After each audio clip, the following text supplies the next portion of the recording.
All right, so we are live Wednesday, October the 8th, 2025. It's been a few days, and last time I think I confused everybody because I thought it was Saturday, but it was Sunday. Or was it the way around? But it's definitely Wednesday. Tomorrow premiere of Nashville 911, which seemed somewhat portentous. It had some kind of allusion to stuff falling from the sky, which is very consistent with the programming regarding, I don't know, space lasers, space junk, weapons launched from space. Reoccurring theme in movies, but it's the show called Nashville 911 about Fire Department 113, and the timing of the release, and I believe the titles of the first 3 episodes may suggest things to come.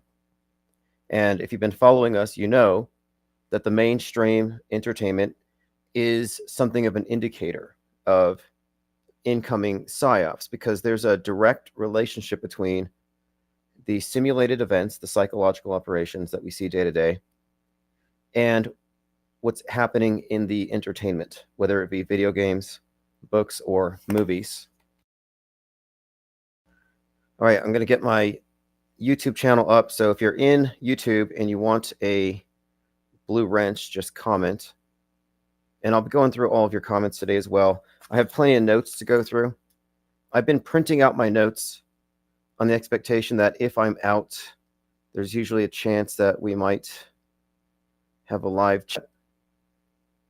And so I try to keep my notes on me for reference, since I don't always have my computer in front of me.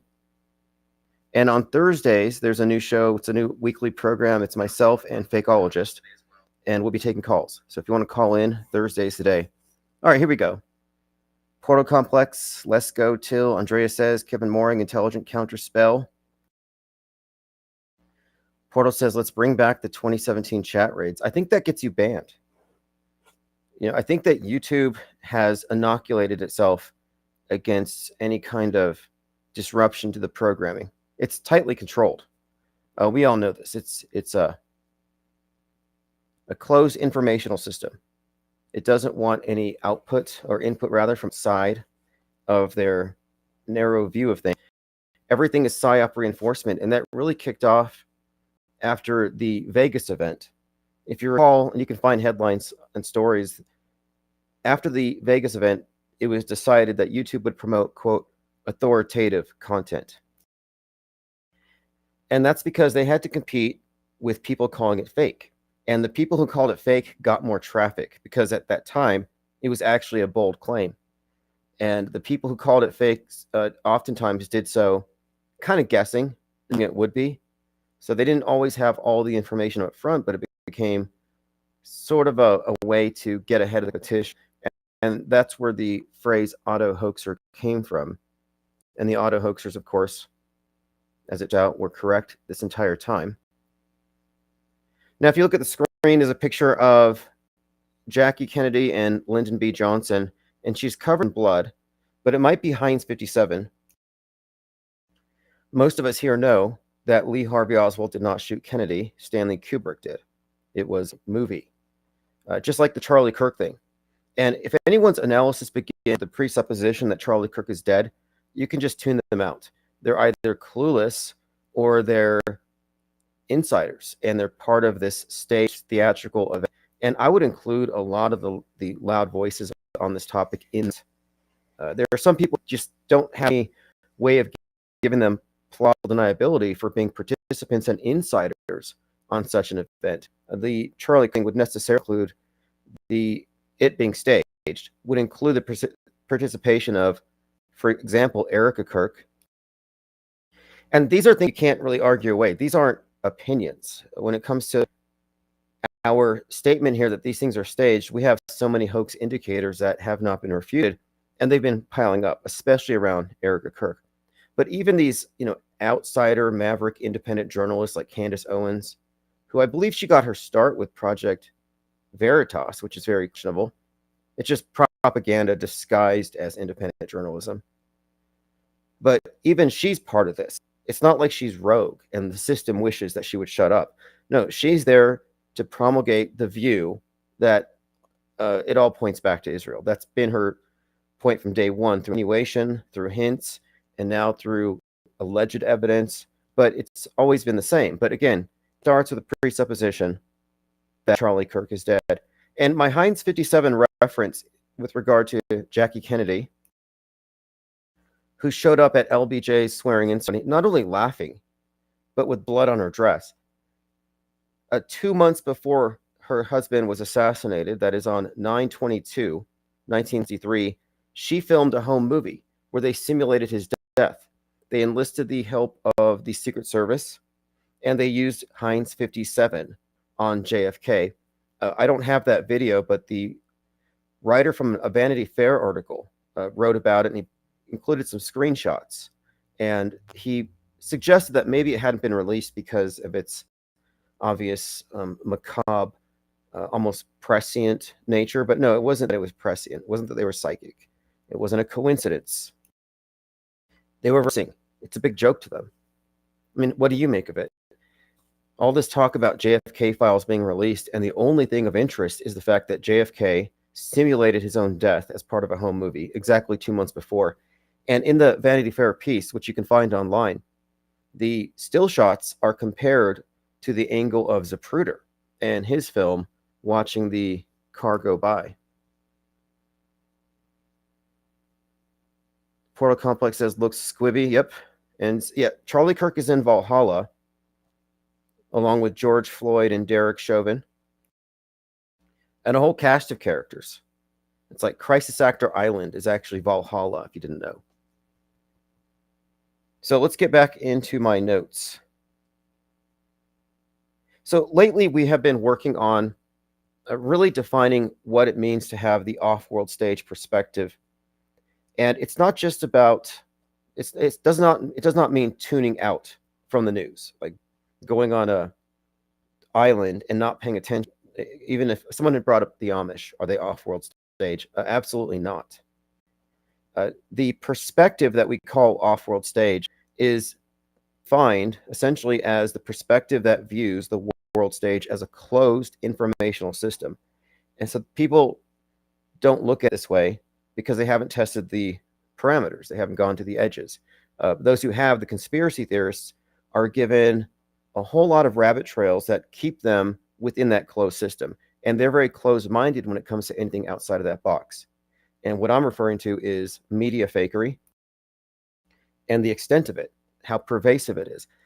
And if you can't confront that, then your entire analysis on the news is going to be skewed.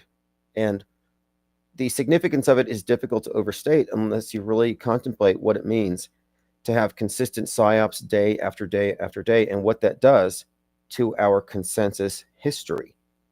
So it's kind of like, to understand this Truman Show analogy, you have to really recognize how we're born into a closed system. And the only way to be off-world stage is to recognize the world stage as such. And it's not just about noticing that some things are fake. It's about recognizing the entire fake simulation superimposed over our lived experience.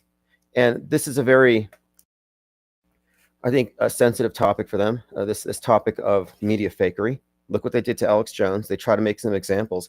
So I've been talking about how you're not going to find controlled ops talking about squibs because they don't want to bring up the possibility that Charlie Kirk is still alive in Valhalla, which is near Goat Island in New Zealand. Great snorkeling, I hear.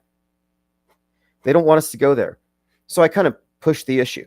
And I said, anyone who won't say squib is someone you can't trust, someone who isn't informed enough to be reliable as a source until they can think outside of this closed system, which doesn't include special effects as a routine, as a feature, not a bug. It's a routine thing. Anyway, interestingly enough, Alex Jones brought up squibs. He said to his guest that his high-level Green Beret super ninja secret government soldier friends told him that they think it was fake and it might have been squibbed, but I don't know, he said. And then he deferred back to Sandy Hook and he said, well, I don't want to call this fake. So he touched on the term squibs. He cited a source who didn't bring on. And even though his experts in this field say it was squibbed, he's not going to go there. So that's the very definition of a guard railer. Because it's not just about saying squib, but it's about asking the question, if fake, then what? If Charlie Kirk is not dead, then what? Well, first of all, that means all the people you saw on camera who hoisted his body into the vehicle, they all know. So we have names of people who've been on Fox News, who've participated in a whole lot of media, who would therefore be insiders. They're ruled in as they're part of the hoax. And then you just draw a circle and you just kind of include everybody who would be in the know, rule out plausible deniability, and eventually you can see that this conspiracy is really too big for them to want us to even think about. So they keep the normies and the alternative normies following second shooters or thinking it might be Israel. Candace Owens claims that the ghost of Charlie Kirk came to her at night and told her that he was betrayed. And I'm thinking, wait a minute here. How does that work? This is, again, this is like, I don't know how you explain this, because the people who hear this, who believe it, are totally deluded. But obviously Candace Owens is lying, because there's no way Charlie Kirk could show up as a ghost, because he's not, even in dreams. I mean, I don't know what kind of explanation you could have here, but this to me suggests that Candace Owens is there to deliver shocking, provocative narratives, but it's just breadcrumbs. It's leading everybody somewhere. It's not like it's research. You can't call that original research. I said she's not a researcher. She's a propagandist. And would you call that research? Like, no. Charlie Kirk did not visit her in her dreams. Lord Laney says, House of Cards all falls down. Yeah, and that's something else too. The House of Cards applies to a lot of things. So, for example, the space program. If you suggest that the moon landing's fake, well then, okay, so now this whole thing is built on a house of cards, because everything that built upon that is obviously built upon something that was staged. So it's kind of interesting how you have people who professionally debunk things. And I'm not naming names here because I like a lot of these people. They'll talk about the moon landing being hoaxed in a million different ways. But then they see the space station and their jaws drop. Oh, it's so amazing. It's like, don't you realize that the same movie department, the same science fiction branch of government that's responsible for our worldview from afar, the same ones who faked the moon landing are faking the space station, but nobody connects these. Case in point, Candace Owens. She talked to Bart Sabrell about how fake the moon landing is, but the furthest they will go is they'll say, it's because they had to lie because the Van Allen ration belt precluded a manned trip and they wanted to trick the Russians. So they stick to these tired old canards. Meanwhile, they don't even go so far as to say the space station is questionable. No, it's like you realize the space station and the space shuttle program before that, it all rests upon stuff that has been exposed as rear screen projection in science fiction. So you can't build upon that. And this is why it's very incongruent for me to, when I find this to be incongruent when I see someone like Jaronism, for example, who's done a lot of analysis, video analysis of NASA, and he didn't believe in the space station, or at least he didn't believe the one on TV is real. But once he became convinced of the Earth's rotundity, his next step was to say, I believe Kate Perry went to space. And it's like, well, whatever you believe about the shape of the world, Kate Perry didn't go to space. The G-force wasn't even showing on her skin. Like, she let them do that. There's probably something in their contract. Like, she didn't want a meme of her with her face totally, peeling off of her skull. Instead, you get this glassy-eyed stare where she's holding a flower. I mean, she's out there in space, and instead of looking at the universe, she's looking at her, not even looking at herself. She's staring into a camera lens. But that aside, if you believe she went to space, then it's incongruent with someone who's seen through fakery to suddenly be convinced. Like, what convinced you? Anyway. Busy56 says, and then Taylor Swift has the Ophelia reference on her new album, lots of Hamlet stuff recently. Right. We were talking about Shakespeare, World Stage, The Tempest, and what these might mean. And yeah, that came up. And Ophelia is a reference to someone who, I think she goes mad as she drowns. And so I was doing a little bit of, because here's this thing with Taylor Swift is that when Leave the World Behind came out, there's this clip where it's this Taylor character is missing, and it looks kind of like Taylor Swift. But the movie starts out with all the airplanes losing communications and crashing into the ocean and stuff. So there's been a lot of foreshadowing for Taylor Swift, or at least deliberate attempts, even I would say, to associate her with like Amelia Earhart, for example, Princess Diana. There's been these allusions that are attached to her character, and if you look at how consistently the number 13 is applied to everything that she does, and you can just look this up. This is like mainstream stuff they talk about, but it's engineered. And this kind of shows you how easy it is for them to engineer a lot of these things. You know, the ages that people are, these weird numbers and symbols that coincide. Well, look, this is just scripted stuff. Even in the movie Amsterdam, she gets pushed in front of a car at exactly 13 minutes in, and she dies. So there's something there, again, with the album, and I tried to listen to it. It's not my cup of tea, but, you know, I might try again. I don't know much about her, but I think that I would be remiss if we didn't include the background music to our closed media ecosystem, because, yeah, it's actually part of it. It's an immersive echo chamber. It's not just the movies, the news, it's the books, it's the novels, it's the podcasts, it's everything. It's actually concerted. You can't avoid it. Yeah, Candace Glowens is a spirit medium.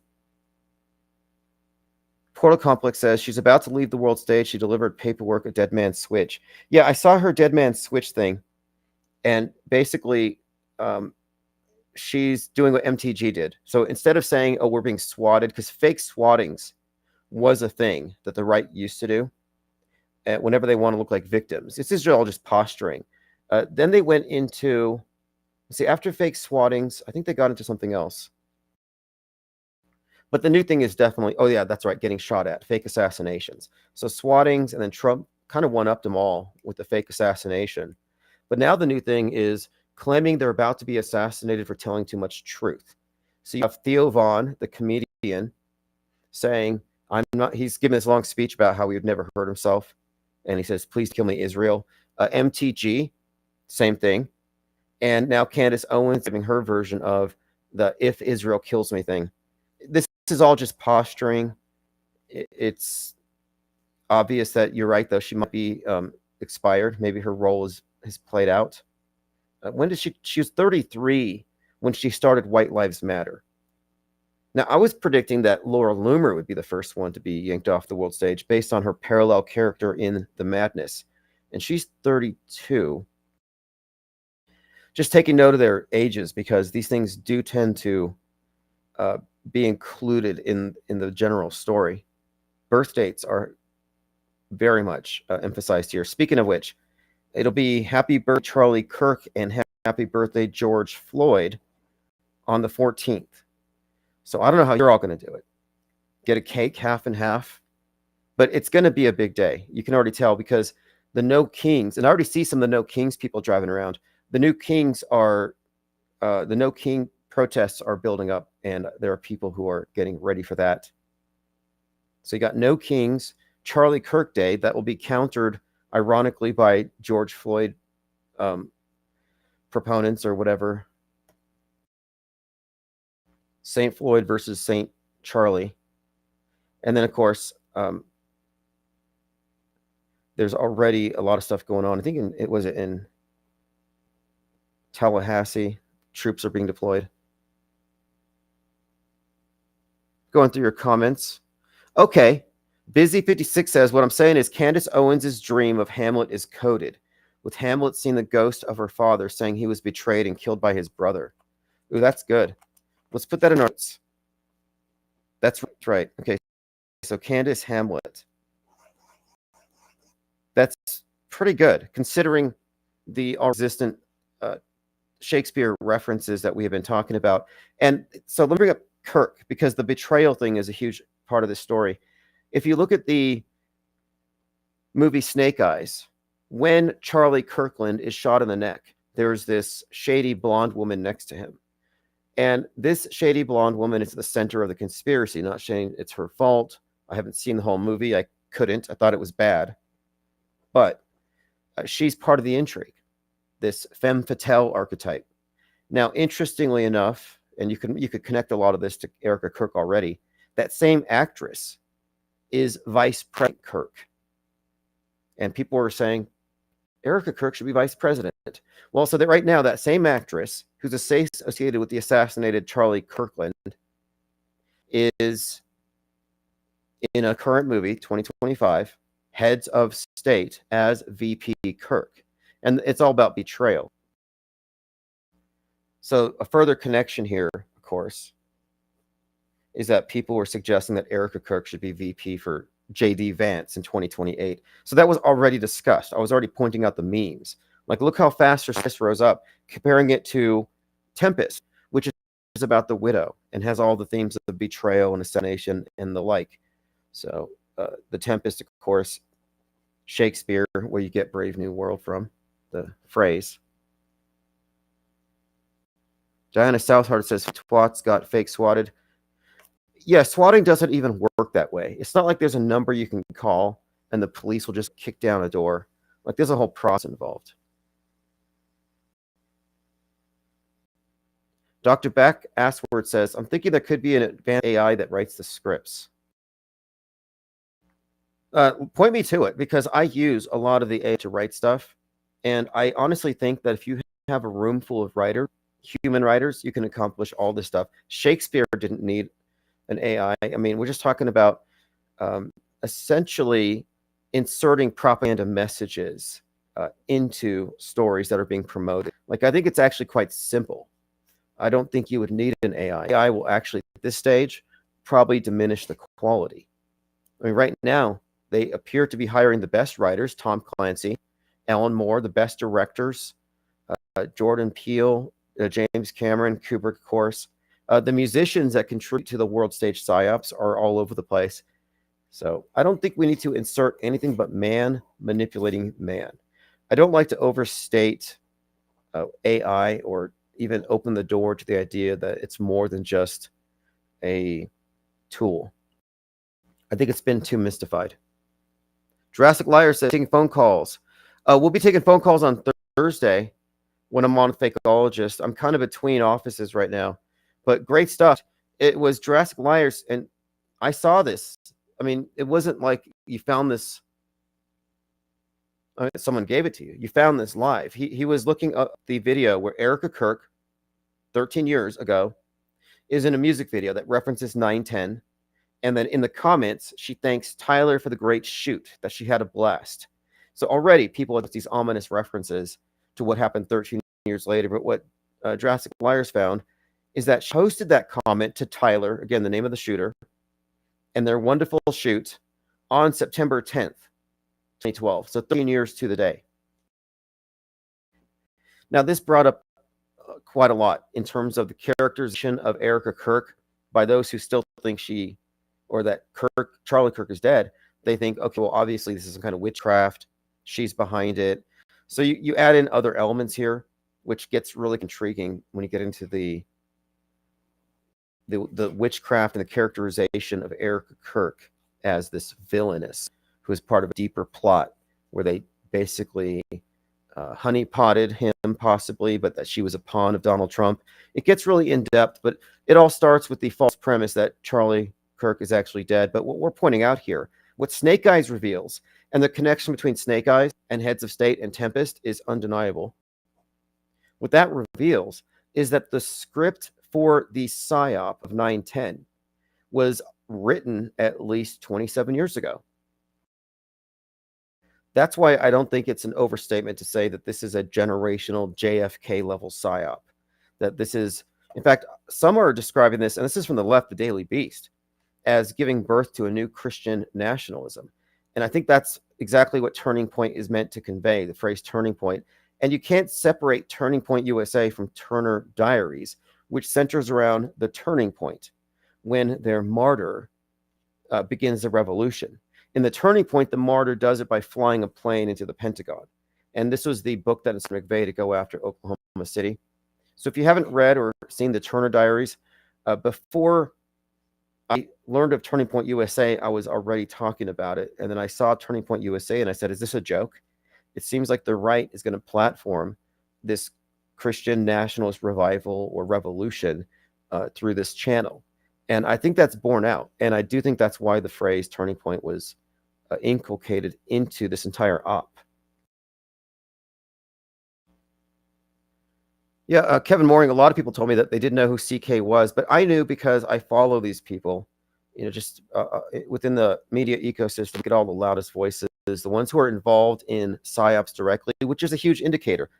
If somebody's involved in a psychological operation, they're not going to get killed in some rando event on TV. They might die, but what I'm saying is they're already in the circus. So anything they do is part of the act. And Charlie Kirk is part of those people in the inner circle of Butler, there with Jack Posobiec and all these others. They're all part of it. It's like the casting crew of this psychological operation is almost a match for everybody there involved with the Charlie Kirk thing. So none of them are authentic or people with agency. They're all running a program. Like case in point, Owen Schur, who left InfoWars, he was in January 6th. He served time, if you recall, supposedly. But that implicates him in a large fake staged event.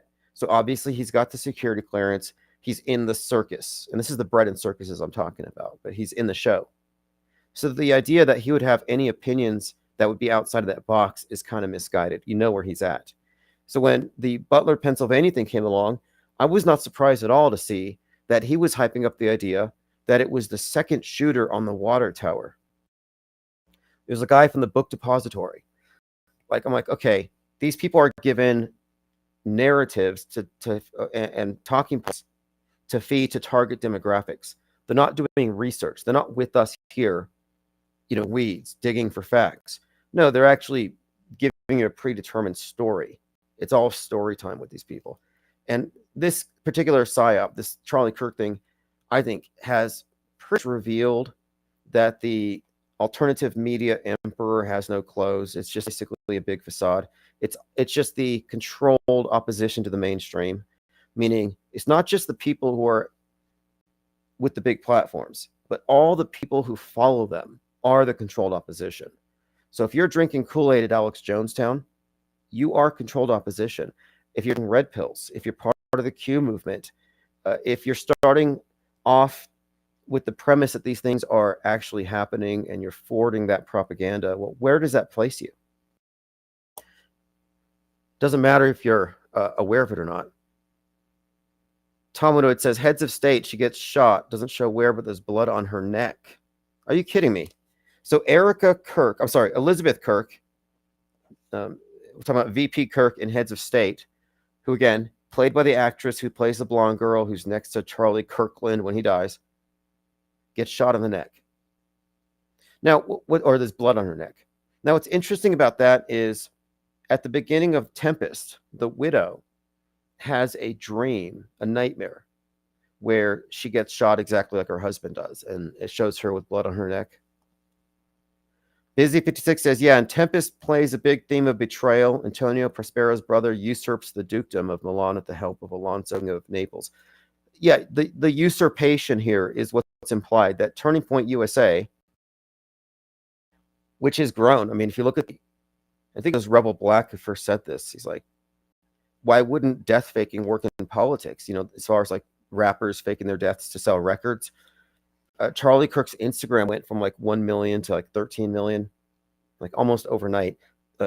Tens of thousands of chapters of Turning Point USA have opened up. But Turning Point USA was a growing Republican organization, the Youth Republicans.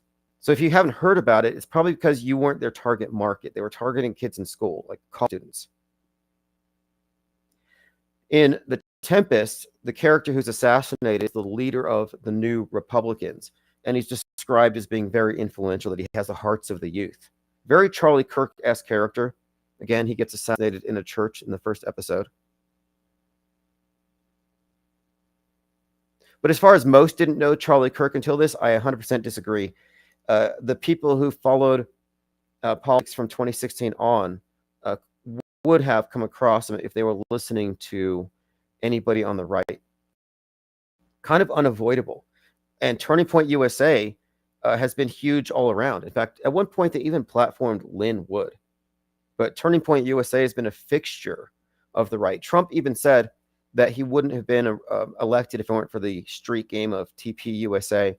So maybe you weren't in that particular target demo is what I'm saying. But one of the ways they really highlighted his existence to make sure we were paying attention, almost like teeing up a golf ball, is they put Charlie Kirk in South Park, put him on blast. So now the entire left has their 2 minutes of hate, and they're ready to hate this guy. So then when he gets squibbed on TV, they all rush to their Instagram to talk about how much they wish they could drink the blood. I mean, these people got vicious. Like, I was so glad he's dead. Unhinged. And you know, there were pilots who were grounded for this. There were pilots who were grounded because of their online comments about how much they enjoyed that spectacle. Mizell says, I watched 28 years later, and the minute the father tells the boy to shoot the zombies in the neck. Oh, okay. Minutes in, the boy says, shoot them in the neck. So what is with this neck thing? And this is another connection someone had made with Floyd. Something about the neck. And then you had the girl getting her neck cut on the subway. There's likely some significance. If you look into the esoteric of it, you know, you got the wounds on the assassinated Hiram Abiff. And this is one of the stories that ties into the JFK subtext and the CK one. There's some significance to the wounds, the heart, the neck, and the head. And it might mean something. We've been talking about the significance of the ear. Why the ear? You know, why do they have to pierce the ear? What was the purpose of that? Well, it has to be some kind of symbol when you get ears. Is it secrecy? The symbol here, I think, was kind of revealed when they showed the bullet whizzing by his ear. A very unlikely photograph to have. Well, the photographer who photographed that is the same one. I think it's Douglas Mills. Is that who it is? The same guy who photographed the bullet whizzing by Trump's ear is the one who took a picture of the Secret Service whispering into George W. Bush's ear on 9/11 after the plane hit. So there seemed to be some correlation here with the significance of the ear and that photographer and these iconic shots. Like, what's with that? The iconic shot that defines this event. Well, that and the fight. And the fight photo of Trump with his hands up and he's got the Secret Service around him, that is modeled off of the cover of Braveheart. And this is an interesting point because we were talking about this Brave thing. If you remember, 84 days after 6/11/2020, he shows up with, of all people, Elon Musk in Butler, Pennsylvania. And while there, he gives this speech and all this, and I think, what date was that? Was that October the 5th? I don't have the exact date on me. But the New York Post put out an article where they had Trump on the cover, and it said Braveheart, because he was brave to go back to the scene of his ear squibbing. And I was like, wait, the Braveheart reference perfectly correlates with the fight picture and the Braveheart makeup avatar on his Truth Social. And if you look at Mel Gibson in general, a lot of his psyops have been connected to 9/11 and other things. If you recall the movie The Patriot that came out in 2000, the opening scene has Mel Gibson weighing a rocking chair, 9 pounds, 11 ounces. That's perfect, he says. He sits on it, and everybody looks at it like something's going to happen. And then it shows the hind legs of the chair, and it collapses. So 9/11, chair collapses, the Patriot, immediately after his land, this country is under attack, and then he has to go to war with his kids. I mean, it's just preparing you for 9/11 and patriotism. Mel Gibson. Well, Mel Gibson, and this is where it connects to Charlie Kirk, he is in the movie Braveheart, where at the end, in a very, like, almost like a crucifixion, he's publicly executed, disemboweled, and his last words are freedom as the blood is pouring out. And I was thinking, you know, Charlie Kirk only wore black shirts until September 10th, 2025, and his white shirt that says freedom. And I just saw a stadium full of students wearing these freedom shirts. But freedom, the blood coming out of it, this Christification unification, this martyr, kicking off a new nationalism. If you kind of look here, I'm kind of thinking that's got to be a touch of Braveheart and possibly a callback to Butler. Remrek says Mithra always slays the bull in the neck. Yeah, and there's some elements here of sacrifice that we could get into. The martyr, the sacrifice. There's some stuff here. I kind of want to get back deeper into it. Jurassic says neck 33. Yeah, and then what's up with the girl in the subway getting stabbed in the neck? I got a painting of it, by the way. Someone had asked if they could purchase it. And yeah, I want to put it on eBay. I think I might get flagged. It's iconic. And if you remember the setup here, on September the 9th, the whole thing was about White Lives Matter had just kicked off because of that. And even Charlie Kirk got into this. They were saying this could be our George Floyd. And they were rubbing their hands together because they thought they had their George Floyd moment. Elon Musk comes out and he says, I got $1 million to invest into murals of Ierna all over the country. So they're going to try to create this martyr out of her. But before we could get that much further, Charlie Kirk gets shot. And then, of course, we know what's happened since, and now nobody knows her name.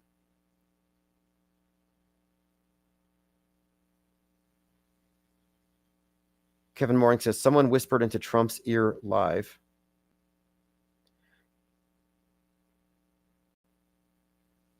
All right, let's see what else we have here. Going through my notes. History bending. Okay, so Newsbenders is required watching if you haven't seen it.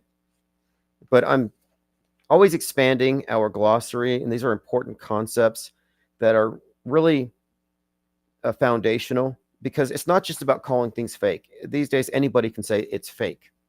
It doesn't take any discernment to not believe the mainstream.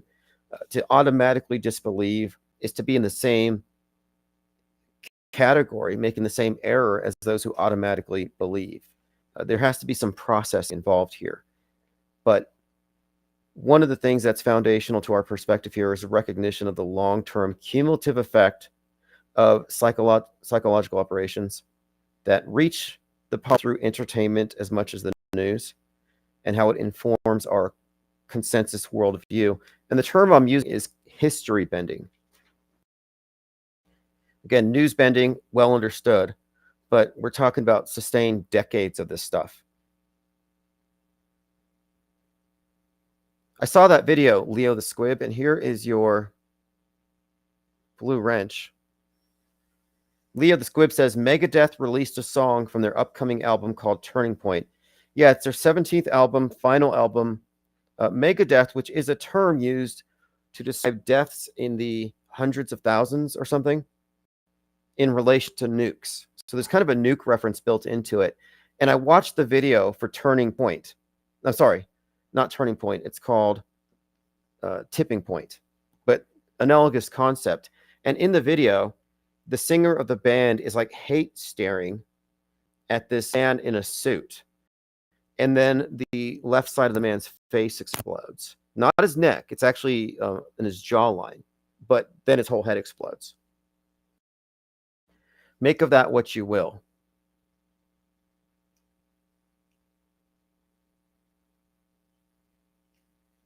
Dizzy56 says, it's funny, South Park's last episode is critical of Israel. Funny how Israel's hated by the far left and far right. Yeah, and there's an important distinction, though, because their hatreds aren't exactly equal. But mainstream Republicans love Israel, pro-Israel. They call them neocons if you're on the far right. Mainstream left, of course, doesn't have anything against it. It's the fringes, but for different reasons, completely different reasons. But they have this common enemy, which is why they seem to be united on this particular issue. But the far right, woke right, sees Israel and Jews as somehow undermining Western civilization. They believe it controls the governments. That's why they were so adamant about the Epstein files, because they believed Epstein was blackmailing American politicians at the behest of Israel. So Israel's now controlling America thanks to Epstein. That's why it was so important for them to be vindicated with the Epstein files. because it would show them who's really in control. They never got that, but that's the basis of the woke right. So their opposition to Israel, of course, runs pretty much along these lines. It's American nationalism, but also you can tie in the white identitarian aspect of it. And this is where they differ from the far left, who don't have the racial identitarian politics. But for them, it's because they're actually against the West and against Israel for the same reason. But enemy of my enemy, I mean, this is kind of one of the things where they have this point of agreement, but they're coming at it from two different perspectives where I don't think they'll ever like unite. That's the idea of the horseshoe. Horseshoe doesn't really meet in the middle. Salty Siren says iCamera, which happens to be a perfect anagram for America. And the more I look at how history bending plays a role in our consensus worldview, and now we look at how it's all been conveyed to us, not through history books, not through the mediums of like holy books, but rather it's coming through the TV screen. It makes a lot of sense. And we're looking at this idea of our entire world. The entire world stage is a Truman Show. It's an interpretation. So the question is, whose viewfinder are we using? Because there is a uniformity here. There's a monolithic presence that has total control or creative control over the big picture. It's a world view monopoly. Scotty Smith says, I've been searching Charlie Kirk and I'm coming up with some wild answers. A lot of people are thinking it's all a hoax. Well, there's a lot there for people to run away with the idea that anybody other than Tyler Robinson did it. But you'll notice that Turning Point USA and the neocon Republicans are fixed behind the idea that it's radical Antifa. I just saw some press conference, some event where Jack Posobiec was saying that he's worried he could be assassinated at any time. So for them, it's really, they're hyping up the idea it's radical leftist ideologues who are driving people to commit violence against the right, specifically Christian right, the Christian schools and all this. So bought into the mainstream version. The woke right, which overlaps with the red pill and conspiracy communities, they're all stuck on it being anybody other than. But for them, obviously, it leads back to real. But then there's a subset here of people who think that Charlie Kirk might not even be dead. They don't have a platform.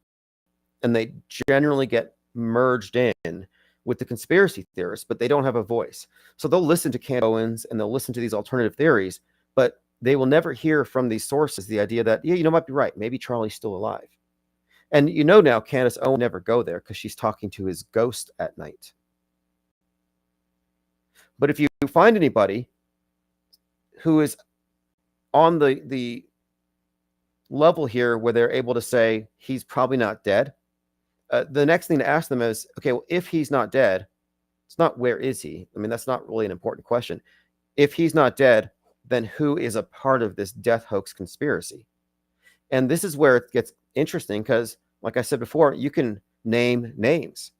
The guy who took the camera, the SD card out of the camera, everybody there who carried the body to the van, whoever did the supposed autopsy, and you go down the line, the funeral homes, you could name names. So they don't want you to follow that particular path because it's not a well-worn rabbit trail. It's not paved. The rabbit trails in Trutherville were paved back in the 60s after JFK, and people are still walking those same rabbit trails. It's like you're not going to discover anything new. I see people even comparing the response to Lee Harvey Oswald to that of Tyler Robinson. But what they didn't have back in the 60s was they didn't have any footage to analyze. The actual video wasn't even broadcast until 12 years later on the Geraldo Rivera show. Andy says, hey, Tim, can you put up your email in the chat so I can email you to buy the stabbing painting? Oh, sure.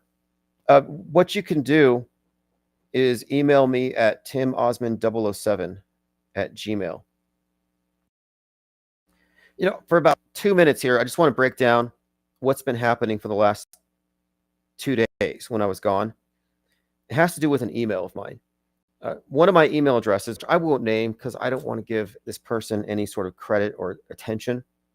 But I've gone for the last couple of days because about 9 or 10 of my social media accounts have been compromised, accessed, and vandalized. And it's because somebody had accessed one of my old email addresses. Now, what I did is I went to Perplexity, and AI helped me out to find out was the legal department for this particular platform and what laws were broken here, what terms of service were broken. And I had it craft me letters for each of these companies. And the letter was basically saying, return this to me, or I will get a court order. And I mean, it was done politely, but 9 out of 10 have complied. The only one that hasn't yet is SoundCloud. I'm waiting on them. But for the most part, a lot of my accounts were compromised, and I had to take everything back, and I'm building a case. But in the meantime, YouTube did not comply. They're still allowing this person to engage in a stolen email account. So what I've done is I filed a lawsuit against YouTube and against this particular individual. And I'll keep you updated as to when I get a response, when they're served. But I started the process. That's why I was kind of absent. Oh, looks like Bro Sanchez TV's here. Salutes to you all. Great stream. Okay, awesome. Thank you for joining. We should have a co-live stream here soon. On Thursdays, I'm doing a thing with Fakeologists now, but we should have some kind of a pre-scheduled show. If you want to email me, or I'll reach out to you. Everyone that's Bro Sanchez in the chat, if you're not familiar with him, where have you been? All right, we'll be in touch. Thank you for showing up. So Busy56 says, after thinking of Candace Owens as Hamlet, I stood up, and apparently Amak Umat was to be the first Black woman to play Hamlet before the pandemic shut everything down. Yeah, share with me the connections. I'm kind of intrigued by this. Also, The Tempest. I have the audiobook here. I want to follow up on The Tempest and see if it has anything to do with this. I know there's a widow. I'm not sure how big of a character it is. I know there's a lot of themes of betrayal. So there may be some clues. In James Shelby Downard's breakdown of the JFK assassination, King Kill 33, he references Macbeth and allusions to Macbeth in the storyline of that execution or that assassination. And interestingly, I believe it was a few months before his assassination, they had Macbeth performed in the White House. Pretty sure I've done some research into this. I'll go ahead and revisit that. All right, let's see.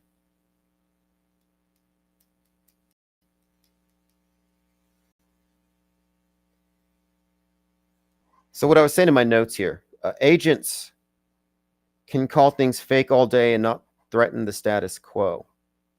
A case in point, for Alex Jones mentioned squibs and then not carry it any further is an example of how an agent can bring up something without ever shaking the foundation of the mainstream story. They do more harm than good.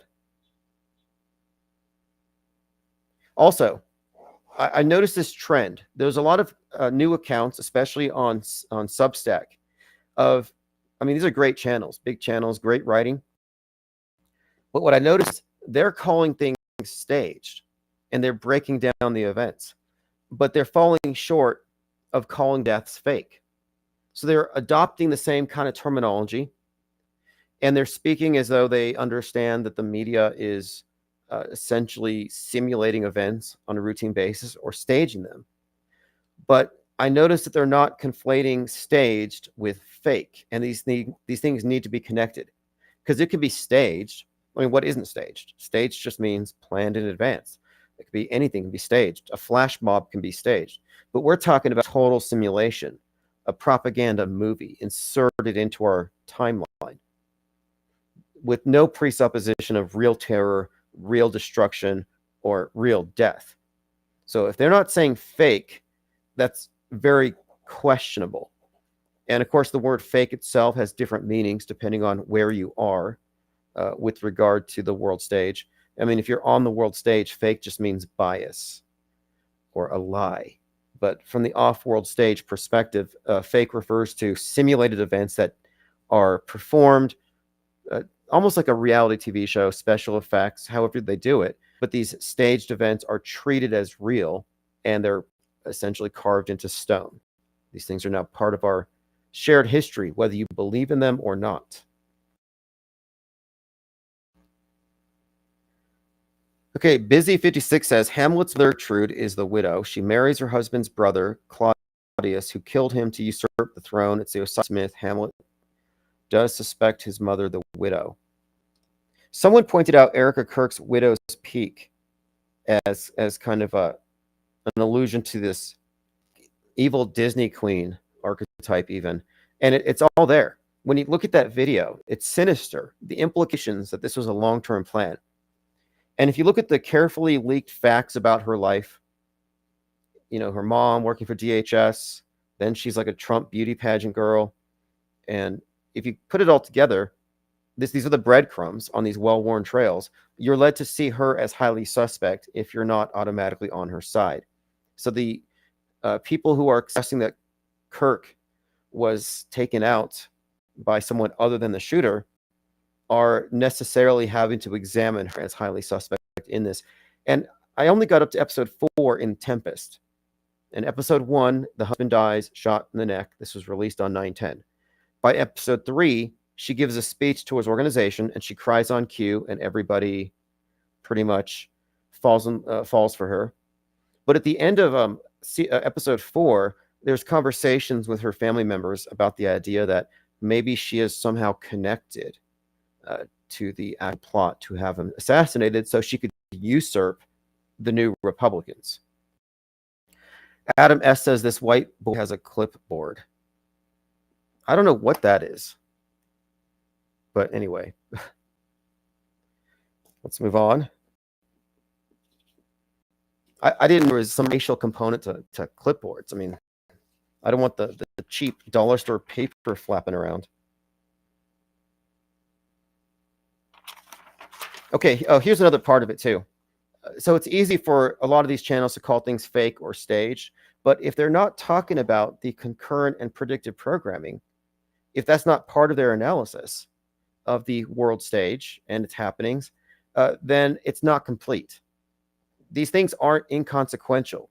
These aren't anomalies. What we're talking about here is systemic fakery and this perpetual echo chamber effect where every single logical operation is occurring against the backdrop of highly promoted media entertainment content, books, movies, video games, etc., that essentially set the stage. So there's some notes I took on something earlier.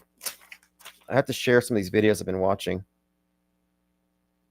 There's an interesting point that was made in this video I'll be sharing later about entertainment doesn't only distract, but it programs emotional responses. And that's kind of what we're talking about here, is how it's full spectrum. Everywhere you go, there's a propaganda vector reinforcing this psychological operation to be. And the thing with The Tempest is 100% on par with what we've seen. We were expecting it. I didn't expect something with such specificity. And I wasn't surprised, but I saw it go along with, as far as episode by episode, the trajectory of Erica Kirk's story. I'm sorry, Adam. I thought you were a troll. Here, you get it back.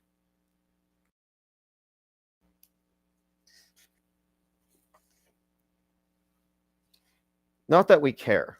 I mean, we're not all that sensitive to trolls. Trolls are oftentimes entertaining. All right.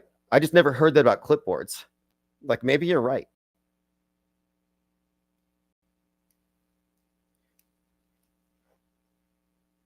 All right, here's what I was trying to get at here. So somebody's calling the news fake or staged, but if they're not talking about the concurrent programming and entertainment, if they're not talking about the predictive stuff, then their perspective is incomplete, because that is proof, that is evidence, that is direct evidence that the event itself is staged. And it's also reasonable to state, in fact, you couldn't really make sense of this, that the script for the psychological operation would have preceded the entertainment content that reinforces it in every instance. So you have this script, and your script is, okay, we're going to JFK CK on 9/10/2025. There's this femme fatale element. We want to have it in the neck, and we want the widow to look very suspect as she takes over his organization. So you have this basic script. Well, you could feed that to a number of directors, and they could reflect it quite easily. And that's what we have seen. Look at Snake Eyes. Even the mainstream media has had to deal with Snake Eyes. I mean, they don't have an explanation for it. None of the people who are hyping it figured it out. But the fact of it is, it exists. What we term predictive programming is part of the systemic fakery and the entrainment between entertainment and fake events. Andy says, going to catch you later to replay because the others were nothing but Trutherville. Yeah, it's mostly true. I mean, we're going to see as things evolve. There's been this grace period for the last couple of years where I was just going to see who's going to figure out the significance of the predictable occurrence of current programming. Who's going to figure out what that actually implies? And who's going to remain stuck with these mystified interpretations of these events? Who's going to stay stuck in simulation theory, etc.? Who's going to become objective about this? But now that we're, I think, far past that, we don't need to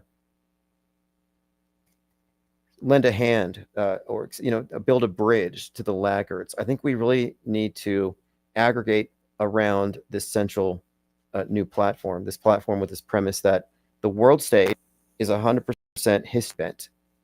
It's always been that, and it's always to be that. And if you're in that system, everything you say is going to be warped accordingly.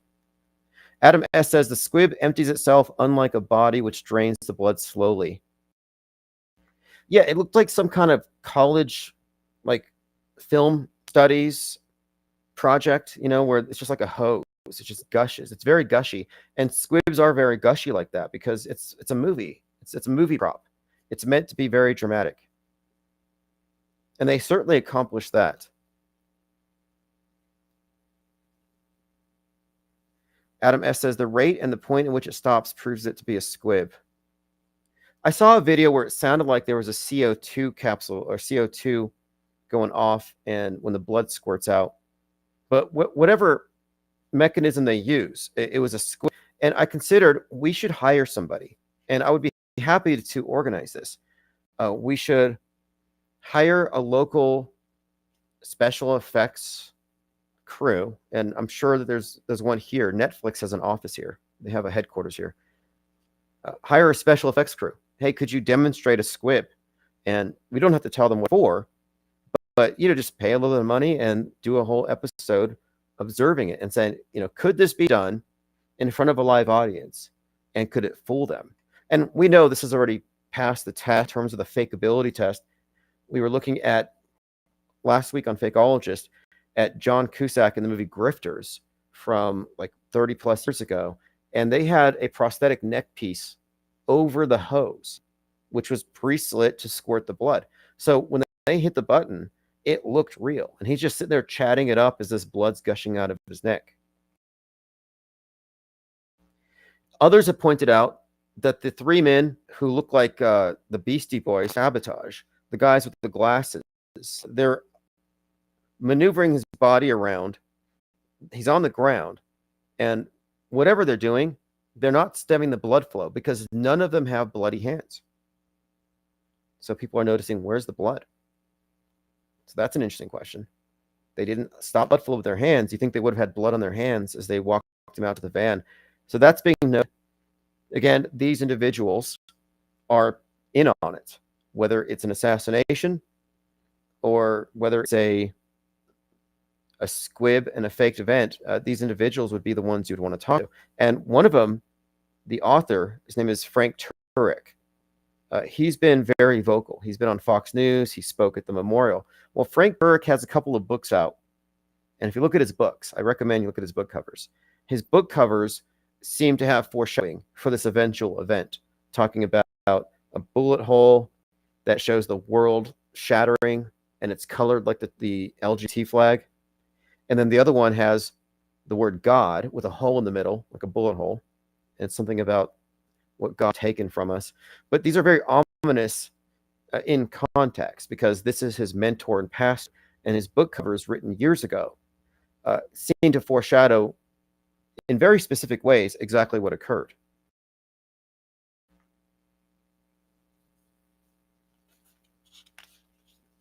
All right, continuing to my notes in my clipboard. Oh, that's right. There were some people suggesting that Charlie's neck had an implanted bomb, and that now it's like a controlled demolition. Others are saying hologram Charlie, and I wouldn't say that. A lot of people brought up the hologram thing.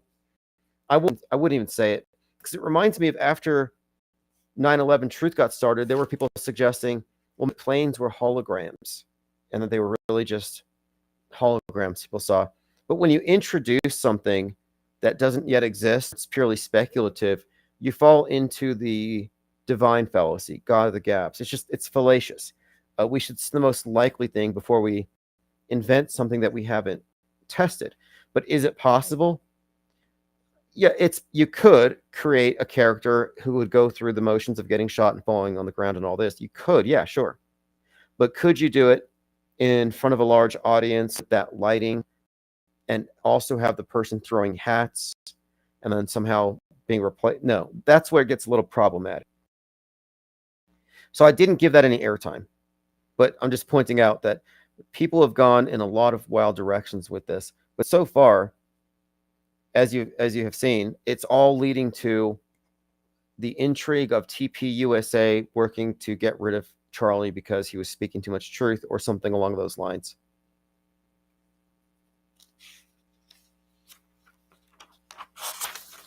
I have to watch Heads of State now. Again, Heads of State is pretty damning. It's fascinating, though, that you have Heads of State and Tempest that have not only deliberate, but also direct hit relevance and parallels in the fake event itself, but they're also connected to a movie from 27 years ago. So this is a great example of long-term planning in these psychological operations. It's not like starting a school year and deciding what months to have fire drills. No, this is decades in the making. So that also gives you some insight into Charlie Kirk himself. So let me go back to my minds.com.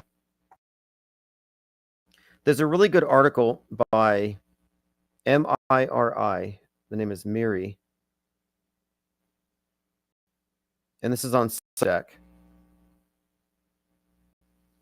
And she's talking about this like 80s sitcom called Family Ties. And there's this character who's like this young Republican, and he's known, he's kind of, let's see if I can find it here. He's played by Michael J. Fox. Okay, for some reason my Minds has not updated. But anyway, what has come out of this is that here it is. Found it. Charlie, it's okay, Mirror AF. So here's the address, MIRIAF.co.uk. Charlie Turning Point or TV Plot. So Miri AF on Substack wrote this. Charlie Kirk is simply a fictional scripted creation based on the hugely successful and enduring Alex P. Keaton archetype, even down to the signature nudge wink of the scriptwriters giving their respective parents of the activists the same career. So this is describing how the archetype Alex P. Keaton is the basis for Charlie Kirk. Goes on to say, note that mass media vehicles have been described by veteran newspaper editor Roy Greenslade as, quote, playthings of MI, while the CIA infiltration of the American media is well known. When we talk about like Project Mockingbird or the idea of CIA infiltrating media, we're not just talking newsrooms. We're talking music, sitcoms, comic books, quite literally everything. Everywhere that you would consider a propaganda vector, you're going to have that influence there in place. In Newsbenders, it was the Central World News Service, CWNS. What's up, Northern Girl? Thank you for joining. If you want live stream notifications, make sure you're subscribed at ips.monster, which will lead you to the subscription page at Substack. It goes on to say, this is, again, this Mira AF, we must always be very clear that the mainstream media does not exist to report the news. Thousands of newsworthy things happen every day that are never reported, but rather to reflect and promote the interests of the regime, which it does through elevating to prominence its assets and using them to push and sculpt various agendas. As I put it, the news media is not there to inform you. It's there to conform you to a predetermined model. Kinsley says, where are your replays? So you can find the replays at, the best place to go is Spotify, Odyssey, any of the podcast platforms. I'll send out a newsletter tonight with a list of the platforms where you can listen. Now, someone pointed this out. This is an intriguing connection here because Alex P. Keaton is played by Michael J. Fox. Michael J. Fox, Back to the Future, has plenty of predictive programming for 9/11. So that's, and also Donald Trump, Biff Tannen. Biff Tannen's based on Trump. But the 9/11 stuff in Back to the Future is some of the more well-known examples of 9/11 predictive programming. So here we have, in Back to the Future, there's a black and red badge that Marty wears on his jacket, and it says Art in Revolution, which was a Soviet art and design exhibition that was held at the Hayward Gallery in April 1971. So he's wearing an Art in Revolution badge. Now, if you look at the badge, it's a half circle and a red triangle.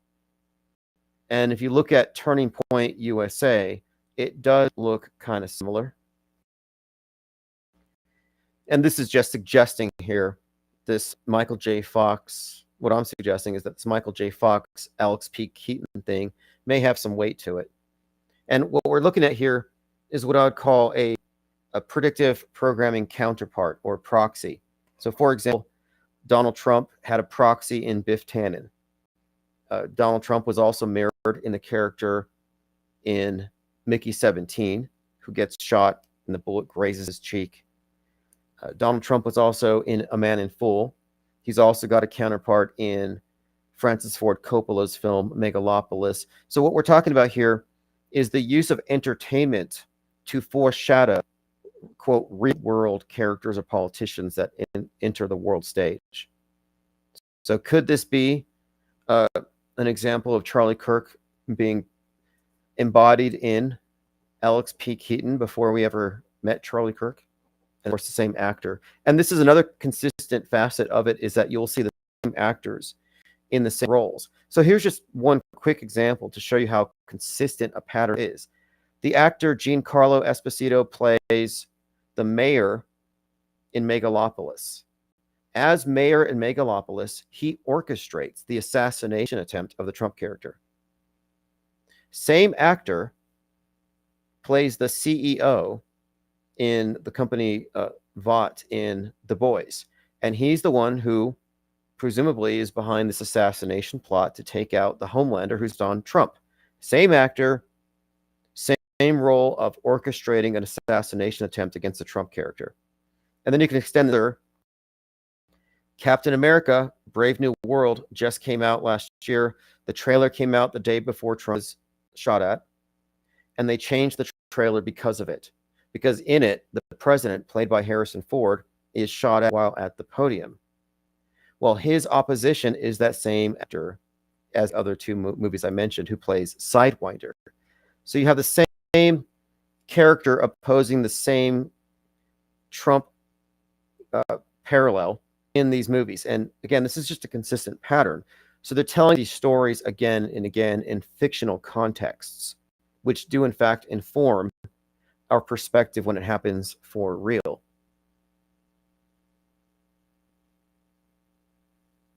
Kinsey Wren 777 says, what do you think happened with CK? Well, CK was essentially a construct, a total construct from start to finish. He took on this role at 18, and the role was already likely explained to him that you're going to JFK'd after a, I guess, 13-year run, and you're going to be a martyr. That will be the turning point where this Christian nationalism rises up to save Western civilization. Like, the stories are written in advance, especially when it comes to these major transformative psyops that really change the paradigm. These things are, generally speaking, and this is what we're usually talking about, these are preceded by fictional version of them. That's what predictive programming is. So it's not like it's prophecy, but that it's propaganda. A good way of looking at it is predictive programming is product placement for future psyops. So no, the idea that he's dead is out of the question. And if you're going to assert he is dead, you have to contend with a growing list of what we term here hoax indicators. And these are little things like no crime scene investigation, for one, onto the rapidity at which he was autopsied and put back together on time to be displayed on 9/11. There's all kinds of anomalies that you could bring up without even getting at the video of it itself and analyzing whether that was a real shooting or not. But you would also have to deal with the fact that not only does this have all the examples of predictive and concurrent entertainment that relates to it, but that it fits a pattern of every preceding fake event having the same exact characteristics. So it's out of the question that he's dead. And what does that say about the people who are wearing the freedom shirts, who believe in it, who cried at his memorial? It just shows you how easy it is for mass media to manipulate people in mass.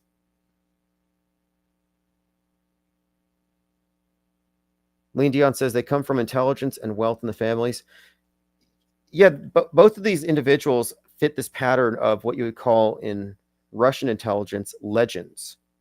So if you look it up on, you can find some articles on it. It's an interesting topic, and I'll do some more on it. But legends refers to intelligence assets who are embedded into a community and given a role, and they actually have a family, and they live a pretty much normal to the outside life, but they have a purpose that they're embedded. They're plants.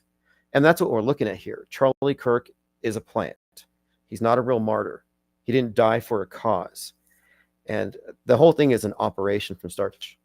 And again, for me to change my mind on that would require that the person who believes it provides a counter to all of the hoax indicators. And one of the big hoax indicators is the 50 conspiracy theories.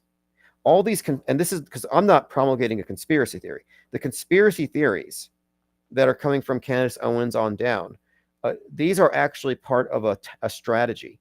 I call it a meta conspiracy. Like, they're all just part of a strategy to take all the wandering minds and the skeptics and direct them down these well-worn trails so they never question the essential narrative that he's dead. That's why Candace Owens is talking to his ghost now, because now, obviously, he's dead.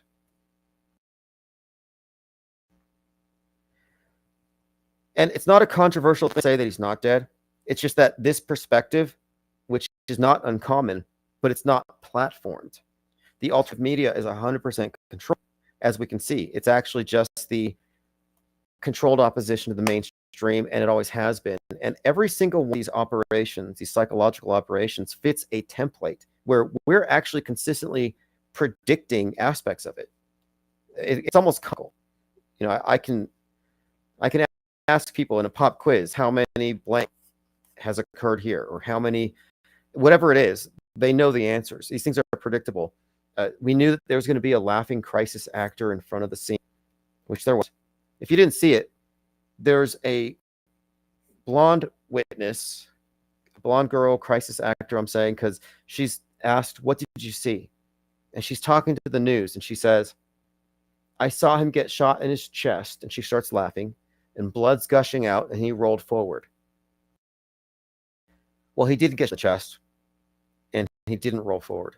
So how do you explain that? How do you explain it? You believe the news. How do you say that the eyewitness is wrong? I mean, that's a hoax indicator. It suggests the person was reading a script and there was some kind of miscommunication. So you believe in the trapdoor getaway? No, I just think that he wore a squib. A squib is basically like a prosthetic neck, like a rubber neck scarf, and then it's got a tube inside of it. And then on command, timed with a blank being fired, they activate the squib. And what that does is it gushes blood out. And as soon as the blood gushed out, they pulled him off the scene. And think about it. He's shot in the neck. His spine could be compromised. But instead of stabilizing him, instead of waiting for the EMTs, instead of covering up the blood, what do? They throw him in the back of an SUV, like a sack of potatoes. And if you watch the actual scene, there were people who were poised to video him as he was being taken into the van, but they were positioned carefully not to focus on him. So you can see, and this has been pointed out by a number of people, there's some choreography involved here. How did the guy that to run and grab the SD card also manage to climb the wall and be in position to record them as they went by, carrying Charlie Kirk? How did he know to be there at that place? Every indicator here is that this was rehearsed. I mean, even this is where Alex Jones gets right, as he talks about, obviously it's rehearsed, it's an op. They're wrong in assuming he's dead. So to them, it looks like a well-rehearsed professional hit job where they get rid of the evidence. That's what it looks like to them, because they assume he's dead. But if you recognize what you're looking at, of course you have to get the squib guy off the stage. Somebody might find out it's not real blood. You'll notice that the guy who took the card off moved the chair so he could reach the card. Like he stood on the chair Charlie Kirk was sitting on. That's not how you treat a crime scene. This was not a crime scene. And Ren brings up, there's no way, there's no way that a bullet of that caliber would have stopped in his neck. Well, see, that's an obvious red herring story, because you're meant to hear it and you're meant to say, okay, that couldn't be. Therefore, it must be another shooter. And that always leads to the narrative that Israel put an assassin there, and it couldn't have been the main shooter. So again, it doesn't matter what your conclusion is: exploding mic, implanted bomb, any number of second shooters. It doesn't matter as long as you disagree with the mainstream that it's Tyler Robinson, because all these trails lead to the same conclusion: Israel. And this was something that's a narrative template that we called out day one, and it's remained true to course. So it's pretty clear now that anyone who has arrived at that conclusion is not investigating a real event and giving you the most likely conclusion, but they're providing you with a story that was written in advance. They were always going to conclude this. So the next story, the Man of Steel story, that was intentionally planted there to essentially antagonize the conspiracy theorists. Like, oh, they think we're dumb. Obviously, that couldn't be true. So what does that mean? And then now they're open to anything.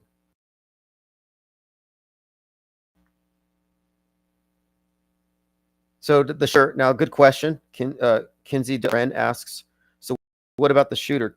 Now, it's safe to say, if you go to a school shooting drill, somebody plays the shooter, some people play the victims, and then you have the police response, the evacuation. It's all scripted. A to Z, it's following a script. And then you have observers with clipboards, white people, probably, right? No, I'm just kidding. These monitors are going to watch the drill. Did they lock the doors? Did they barricade? Did the kids duck and cover properly? So they're monitoring this whole drill as it happens, A to Z. And then they have the story with the shooter getting arrested. So the shooter's part of the story with a mass casualty drill. When it comes to a psyop is just a mass casualty drill. The difference is it's presented as real. So everybody in it is an actor, including Tyler Robinson. Tyler Robinson is also predicted and mirrored. This whole scenario is mirrored in the Annunciation shooting and in the movie Weapons, which we've talked about. But there's no reason to think that Tyler Robinson is any less of a construct than Charlie Kirk. He's just a bit more two-dimensional. They've pretty much used ChatGPT for his online communication. But my point is, no, these shooters are not going to jail because they're not real shooters. These are not patsies. So one more point about patsies. The idea of the mind-controlled assassin who's a patsy for the real shooter, the real force behind it, that goes back to the Manchurian Candidate directed by John Frankenheimer, who was friends with the Kennedys, who was there at the White House, who was the person who drove R.F. Kennedy to the Ambassador Hotel, where he got shot by a mind-controlled assassin. So the storyline of the mind-controlled assassin or patsy is old. So right now they're trying to push the idea that Tyler is a patsy of some kind, possibly mind-controlled. Even Alex Jones threw out there, it's MK Ultra.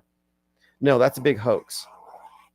MK Ultra mind-controlled assassins is Hollywood stuff. And it's all designed to keep you thinking that there's real victims, real deaths. Do you think Lee Harvey Oswald was actually killed by Jack Ruby? No. This is all theater. And this theater goes back easily to Abraham Lincoln's assassination. If you look at the numerous connections between Lincoln and JFK's assassinations, that is another indicator here of how these hoaxes are all contiguous. They're just templates of each other. And the JFK thing mirrors the Lincoln thing identically in a number of significant ways by 100 years to the date on all these significant events in their respective careers.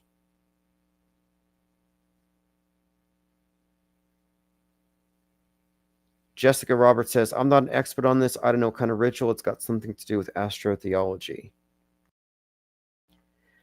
Yeah, there's different levels to it. There's the conspiracy angle that it comes down to America nationalism versus globalism.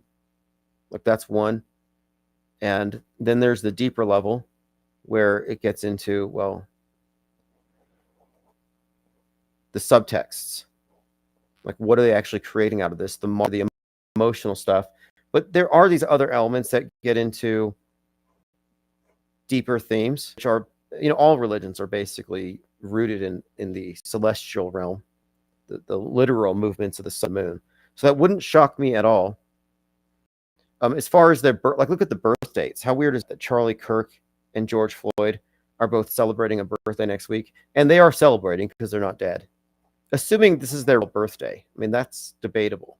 But October 14th, George Floyd and Charlie Kirk are having their birthdays celebrated.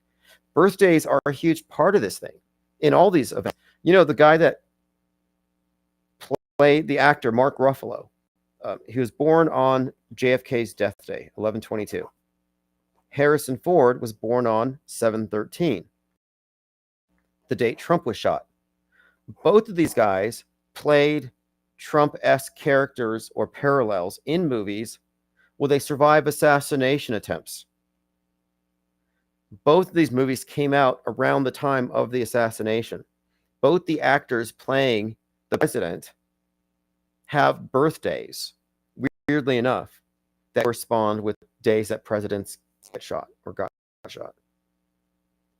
Green Smoke, appreciate the support. Let's keep up the great work, Tim. Great book, by the way. I got it a couple weeks ago. Yeah, thank you very much. That book is really, I think, foundational to the idea of this separate platform. If we're going to break away from Trutherville, from alternative media, we have to have a clearly defined separation here. So what separates the off-world stage perspective? Well, everything that does is in that book, which is Handbook for the Recently Deprogrammed, The Skeptic's Guide to the Theater of Psy-War. And speaking of which, it's kind of an allusion to Beetlejuice, the Handbook for the Recently Deceased, because the dead need a book to figure out this new environment that they're in, because now they're dead, netherworld, different rules. So when you step off the world stage, there is a need here for a handbook to describe what we're actually seeing, what it is, what it is not, and how we're processing media differently from mainstream news consumers, because there's a qualitative difference between believing headlines, believing alternative headlines, to taking the position of the non-believer, the informed non-believer. But speaking of Handbook for the Recently Deceased, when Trump was nearly shot, that's last summer, the movie Beetlejuice was out.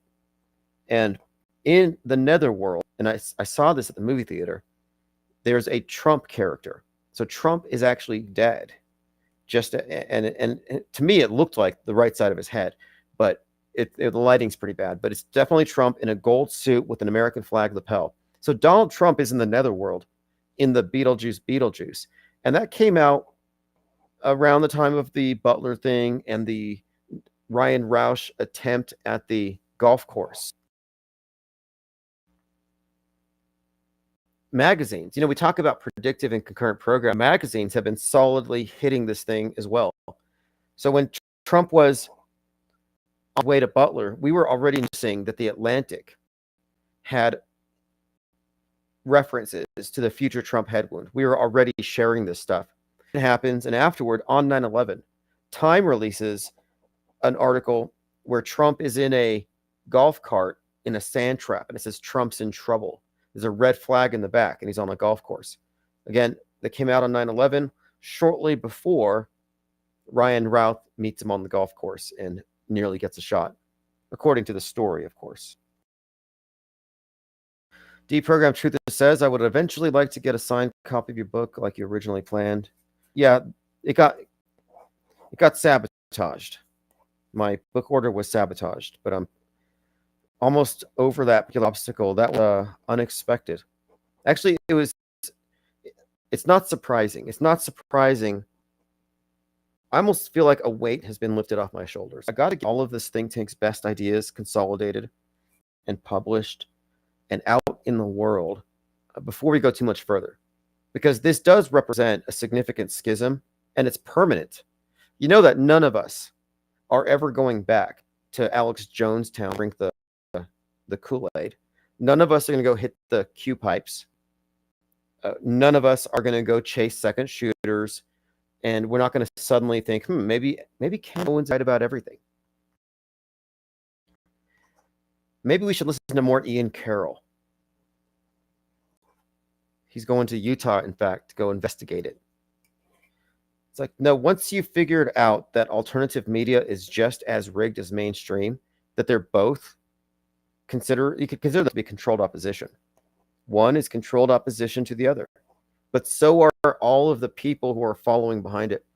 Once you step out of that and you're starting to include in your assessment of world events media fakery and this broader concept of history bending, the script itself, the program itself, that encompasses many decades of planning into pre-scheduled events. I mean, that's the big reveal here. Not that Charlie Kirk isn't dead, but the fact that Charlie Kirk's entire life was a construct and scripted. It was a Truman Show, but he was a witting participant. Someone had pointed out in the Erica Kirk music video, they said, oh, poor Charlie. He was trapped in a Truman Show this whole time, and this evil witch had him assassinated. I'm like, no. Charlie Kirk worked for Christof. He worked for the Truman Show. If you think he's really dead, you are in the Truman Show. You are in the simulation. But it's a one-way trip. So my point here is that the book is important because it clearly defines what the off-world stage is. And if you don't meet that criteria, you're not here. So it cannot be co-opted. People who still believe the alternative news are not going to have a platform here. Just like they would never platform us. Nobody in alternative news is going to platform a media skeptic, an auto hoaxer, who's going to say, I think Charlie Kirk's not dead. You think they're going to give airtime to that to millions of people? No. Because again, if you go one step further, if he's not dead, who's implicated? And you start listing the name of people who are beyond plausible deniability, who are obviously a part of it. It opens a can of worms that encompasses both sides of the political aisle. It encompasses DHS, the media, both sides, of course, but also the police, the ETs, It's a top-down operation that has so many interlocking components that it reveals the big game. So they will never platform an off-world stage perspective on any of these events.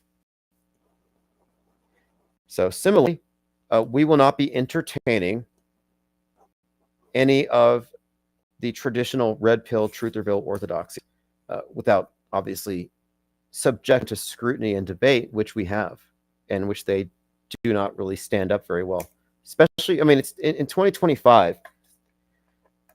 We should not hear about false flags. That should not be a thing. Second shooters, that needs to go. After Butler, nobody should have fallen for Charlie Kirk. It's the same production thing. Jessica Roberts says, night IPS. Thank you for joining. Again, I'm going to send out a newsletter, and I'm going to have a list of all the podcast platforms where you can find Infinite Plane Radio, because we're on Apple, we're on Audible, and I'm uploading again. I've taken a break, but I'm uploading to all these platforms again. So Spotify, Apple, Audible, and about a dozen others. Plus, we have 24-hour replays at Radio King, and I'll have to embed that on the site. Yeah, the book is called Handbook for Recently Deprogrammed, A Skeptic's Guide to the Theater of Psy-War. And what it contains, it's like in 6 parts or so. It describes what the world stage is, what history bending is, news bending, history bending, the different points of view that one can have regarding the world stage construct. Because if you're in it and you're unquestioningly going along with the program, you're just considered mainstream mediated. But if you lean left, you might find yourself in Woketown. If you lean right, you'll find yourself in Trutherville. But outside of those extremes, there's this area where the media does not acknowledge, whether it's alternative or not. They do not acknowledge anything that goes outside of these parameters.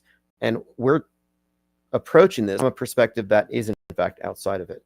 And this perspective is not platformed for a reason.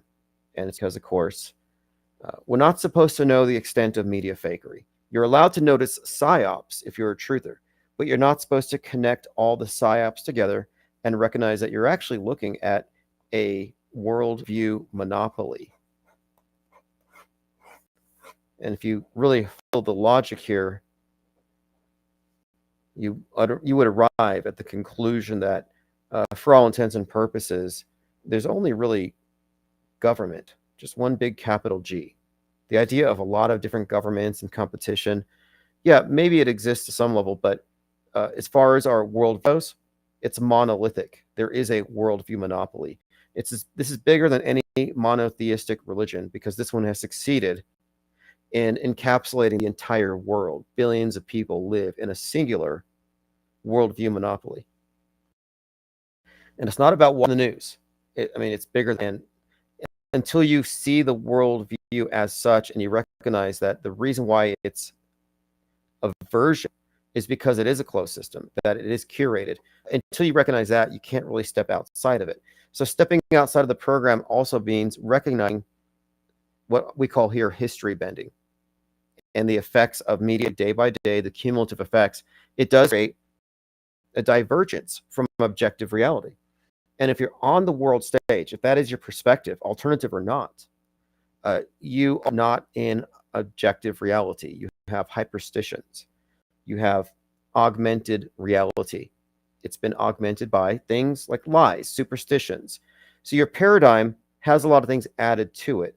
And what we're describing here, the off-world stage perspective, is simply objectivism and skepticism applied toward the media ecosystem. And one of the other points that I put in the book here is that what we're engaging in here isn't new, and it's not conspiracy theory. That conspiracy theories are, for the most part, all fake. If you find one that isn't, let me know.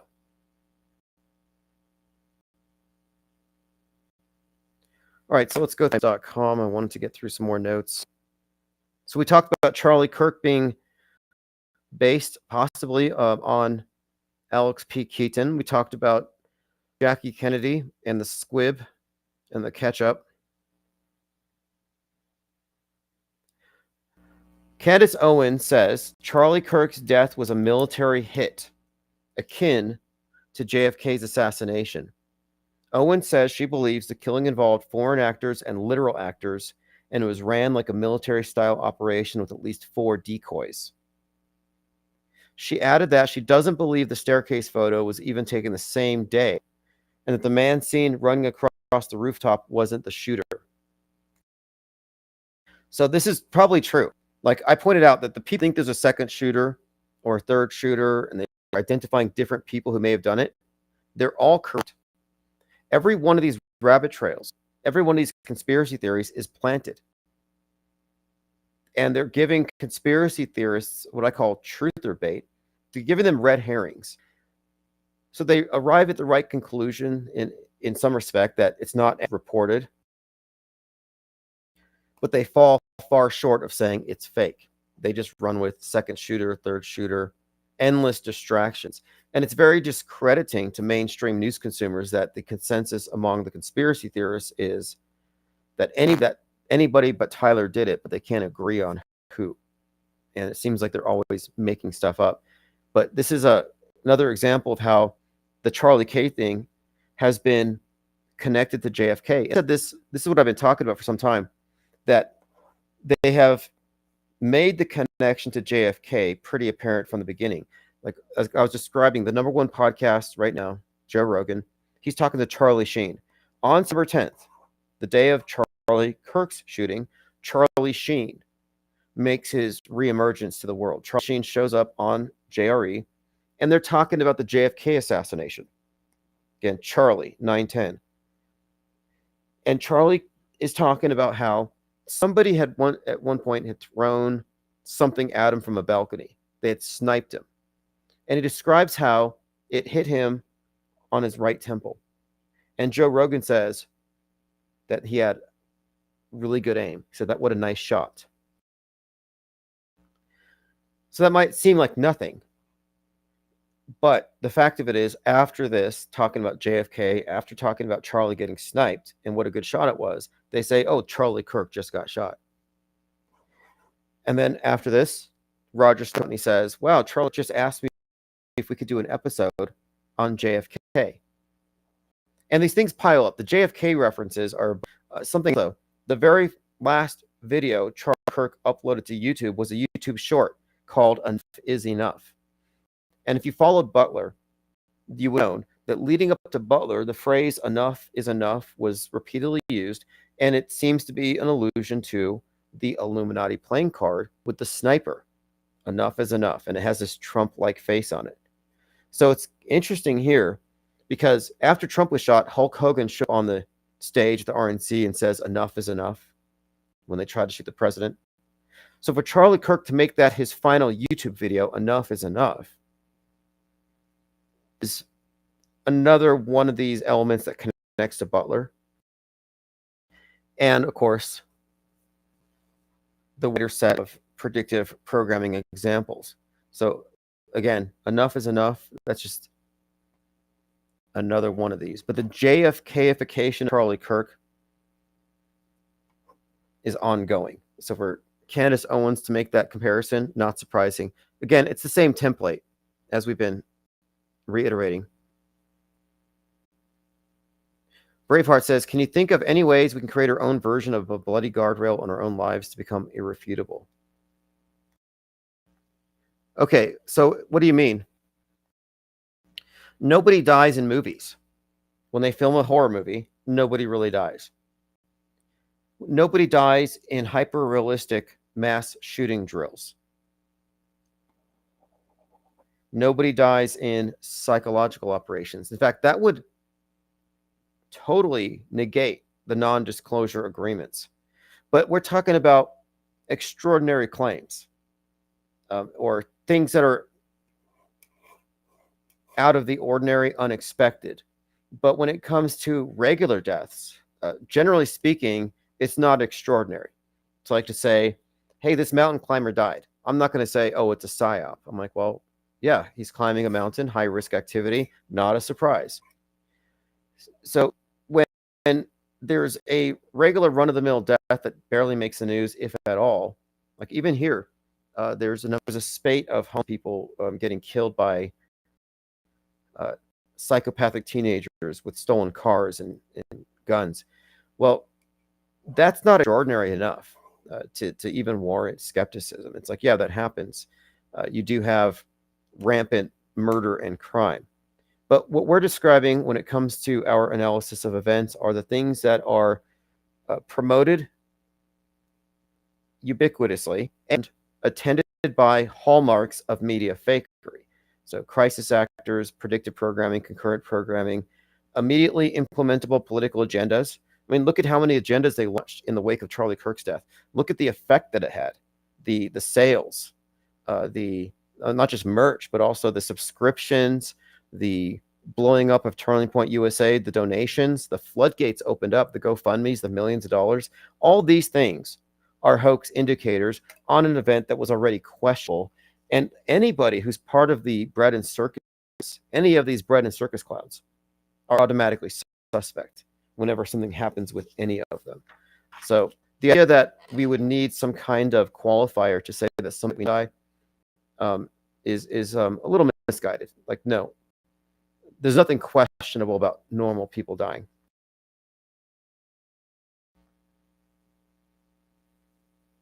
Braveheart is correct, though. He says, there's great power in the idea of kids died, dude. Yeah, and they try to use emotional manipulation. So there's this crisis actor named Alex Stein. Alex Stein is a crisis actor. He went to Uvalde. And look, he was in a reality TV show called Cheaters. And he violated his NDA to tell me and someone else that they faked it all, that none of the episodes in Cheaters were real. They weren't catching any real cheaters. It was all staged. He's also a TV show background, kind of like Erica Kirk. So there's this overlap between reality TV and psyops. What commonality here? Oh, people behind NDAs who lie and pretend, but are doing real things, but they're faking it. You kind of see the overlap. Well, anyway, the crisis actor Alex Stein, he went to the scene of the Uvalde shooting. And he wept at the city council and he berated them not saving the children. And I texted him and I said, fake dead lives don't matter. And he blocked me. Like, what with that statement? Do fake dead kids' lives matter? If which fake dead kids' lives should we be concerned with? But the fact that he went out there to the site of a psyop to emote just tells you he's a crisis actor. And that's not a slander. It's an actual fact because the event was a simulation. And we have a ton of support for that. If you're not familiar with the Uvalde school shooting, which interestingly has a number 217. Is it what, 2 injured, 17 killed or something? It has the 217 plastered all over it, which connects it to the Annunciation school shooting. So if you didn't know, the Uvalde shooting had 2 examples of mainstream entertainment that had to be altered or canceled. There was a season finale of a show called FBI, in which an FBI agent does not wait for a warrant, and he stops the school shooting. And then you had Stranger Things season finale opens up with a bunch of dead kids, so the fake dead kids, but they had a disclaimer that said, warning, this is just like Uvalde. So they basically put a warning on Stranger Things so you would know of the Uvalde thing if you didn't already, and you'd be sensitive to dead kids. And what I was saying at the time is, what they're doing with fiction is they're putting things in your head, reinforcement content. So they put this scene in your mind. So now when you see the event on the news, now you can picture it. Maybe you wouldn't have been able to have pictured a room full of mutilated corpses, bullet-ridden corpses of children. But you watch Netflix, so now that's in your head. Recently, too. Recency matters. So now you're suggestible. So now they're like, on the news, These police are just sitting outside laughing and Instagramming while these children are being massacred in the classroom. Well, now you can actually picture it. And this is actually called the misinformation effect. And the misinformation effect refers to the conflating of your recollection of something by mixing it with things that are planted suggestions. So just the fact that they would have a fictional version of it alongside the real thing will actually impact your recollection of it, even if it's just the emotions. But it's again, another example of how every one of these events that are questionable tend to be attended by highly promoted #1 shows. And more, even the narrative of the cop standing down and doing nothing was part of the story.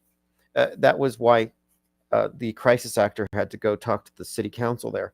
They do this they've done this since Littleton, where Alex Jones used to say, like when that Virginia Tech guy went in and he shot like 33 students, outside you have the police, the shootings are supposedly happening. Well, it's a drill. But the way he reported on InfoWars, he's like, they were given the orders to stand down. In other words, these are black ops, and it's a false flag, and it's being blamed on a mind-controlled assassin. Again, this is a template. These are templated narratives. These are all fitting a template. These are predictable, and the various components of these events are laughably predictable. Like some people are still on the fence about Charlie Kirk, and then the governor comes out looking like Lex Luthor, and he's like, yeah, 33 hours later, we caught a guy. A 33-hour manhunt. These events, hoaxes in particular, these events are always conspicuously coded with the number 33. Why? I don't know. I mean, it seems to me some kind of internal communication, like Wag Dog in the movie. You have the Min of 303, kind of a reference to this, but it just seems to be the case that certain things, certain elements are hallmarks of staged events, and we notice these things. Water bottles, lanyards, concurrent drills. And also, again, I said immediately implementable political agendas, but there's also the bifurcation of interpretations where, for example, and it's always predictable, when the A flight hits the helicopter, this was hitting the Black Hawk at the beginning of the year. Early on, I said, watch, left is going to blame the female pilot and DEI. I'm sorry, right's going to blame DEI and the pilot. And the left is going to blame Elon Musk and Donald Trump for cutting government spending and getting a bunch of people fired who would have been working in the air traffic control. And that's exactly what happened. We were able to predict the responses to the news event on either side. So nobody's talking about it like a sad tragedy, people died. It's just an excuse to blame them for cutting down government and to blame them for hiring females as pilots. But these templates don't exist in real life. And that's one of the hoax indicators. But another one, and someone had called in and they said, hey, I know somebody in the area. They said there was some drill for rescuing people in water leading right before the event. And I looked into it, and that's true. There were drills. But moreover, not were there rescue drills for pulling people out of the water, but the event itself, the helicopter getting hit by the plane, according to the news, the helicopter was doing a drill, a continuity of government drill for evacuating officials during a nuke event. So I'm like, wait a minute here. Concurrent drills, real-time drill, bifurcated political narratives, split down the middle, easy to digest. It's got to be. And again, the fact that it happened during a drill, that was predicted. So again, real life isn't predictable. Real life doesn't follow a template. Real life doesn't have real-time Netflix counterparts happening. I mean, this doesn't happen in real life. I say that we live on planet Netflix as a joke, but it's pretty much true. And if you want to see the future, look at whatever's trending on Netflix, and that's a pretty good guide. If you're not a Politico and you want to keep up with what's going to happen next, you can get it from the entertainment. They made sure of it.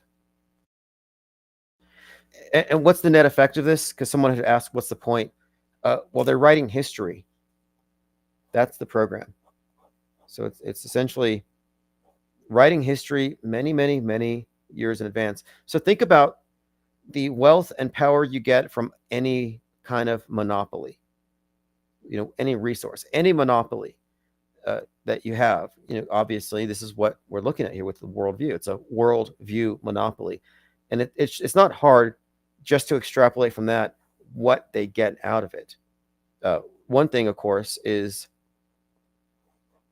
Orwellian, but the idea that those who control the present, who control the past, have total control over the future, and that's what we're talking about. So a lot of it pertains to control over time itself. I mean, this is the ultimate monopoly. This is ultimate power, and they're so powerful that we all lived through 2020, where we saw how they're able to create panics, division, a new schism, dividing society between the saved and the unsaved, and they conditioned the entire human population to respond to a threat in a very specific way. So the quarantine model has an application beyond pandemics. They programmed us with that, I'm suggesting, to prepare us for the eventual quarantining of the internet against mind viruses. So in order to protect their monopoly, they have to have total control over the flow of information. It's not about shutting off the conspiracy theorists. That's just the excuse. They made the conspiracy so egregious and so dangerous to public health that nobody would fight this as an agenda. But ultimately, what they have done is they've set a pretext for everybody justifying a lockdown of the internet, and then, of course, Internet ID. The Internet ID is the equivalent of wearing a mask to socialize. It's practically a mind vax, and that is the next agenda. And this was made very clear after the Charlie Kirk thing, where even banned comedians are coming out in favor of digital ID. So we're talking about this mind virus construct is essentially going to be used as a pretext for closing the system, which allows them to maintain control forever. So again, it's not about shutting out the conspiracy theorists. It's about shutting out any perspective that comes from off-world stage.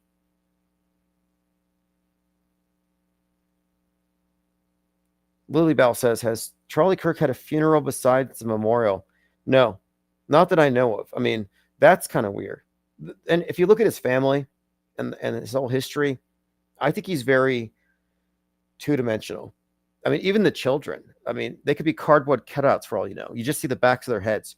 They show his parents mourning at the funeral, but you just see the backs of their heads. Everything about him just seems like a reality TV show. And what he was doing wasn't that singular or unique. These opinions that these alternative media people have are given to them. And they're not that difficult to arrive at. These are all just recycled opinions.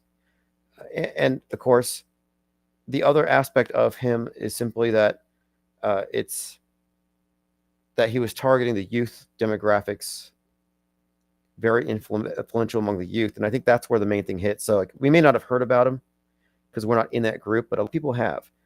And this is a formative psyop for them. It's like a 9/11 for them. This is a JFK scale event. Even if it may not feel that way to you, you might think it's a big joke, and it kind of is in a way. It's a joke on us. But look at the numbers of people who have jumped into this thing, into this alternative reality game. It's like 2020 all over again. Everybody wearing a Charlie Kirk Freedom shirt is basically wearing a mask. They're basically just complying with the program unquestioningly.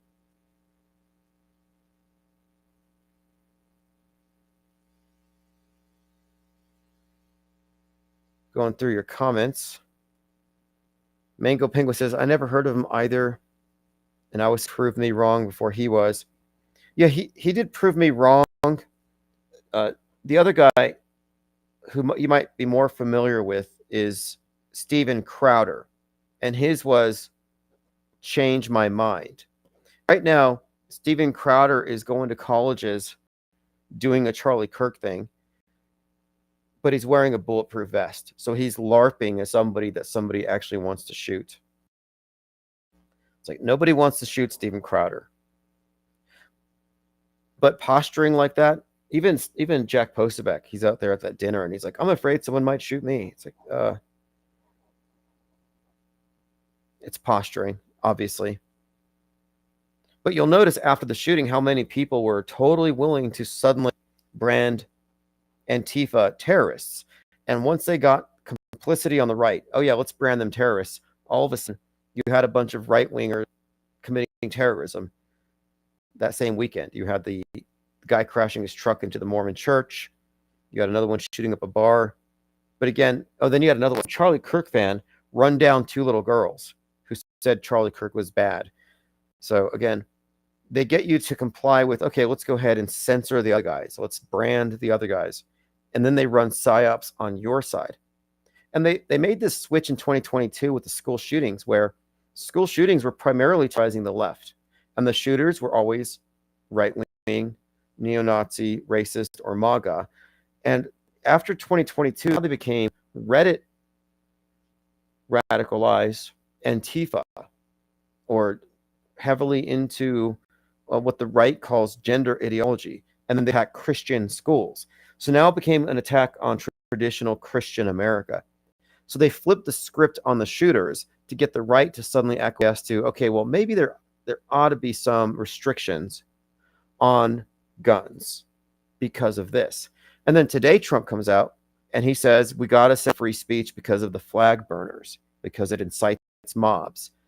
So now even Donald Trump is on the side of, let's clamp down on free speech because this is too much. But they wouldn't have been able to do that in a vacuum. Were it not for the Charlie Kirk thing, they wouldn't have this type of leverage to advance agendas. And that's another major hoax indicator that I mentioned earlier, is that if they have an agenda prepared to implement immediately, like 9/11, before the smog settles, the military-grade smog, the concealment smog that people thought was debris and smoke, before that even settled, before they turned off the smog machines, they had already passed, the 3,000-page Patriot Act?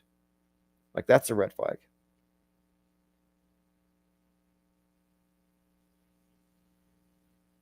King Ravana says, Occupy Wall Creeps wasn't terror. Occupy Wall Street. We should look back at that one. I knew there was some kind of a bridge plot to blow up a bridge, probably a hoax. That's where Tim Pool got his start. Synchromorphia says, Charlie Kirk has got to be the lamest force-memed martyr ever, so cringe. Well, I kind of predicted they'd put him on a coin or on a bill, and that's already been put forth. I think they should put Charlie Kirk on a $3 bill. Maybe they will. They'll put him on a $3 bill, and all the church Christianity fanatics will cry and probably donate. I mean, that's the crazy. They're donating so much money to Kirk and TP USA. That's one of the things that you do see with these psyops is, I used to spell psyops with dollar signs because it really does bring in money. But yeah, put Charlie Kirk on a $3 bill. I don't think he's that compelling, but I think that's kind of the point. So you're creating a martyr. You could not make a martyr. I mean, not to mainstream America. You couldn't make a believable martyr out of someone like Fuentes.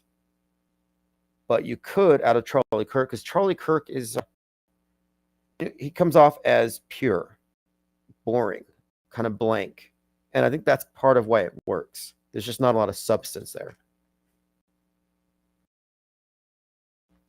HG says, Occupy Wall Street on the left, Tea Party on the right. And Tea Party is where Trump got his start. He got in front of the Tea Party and he said, I'm going to prove Barack Obama's birth certificate is a hoax. I'm going to release the 9/11 files.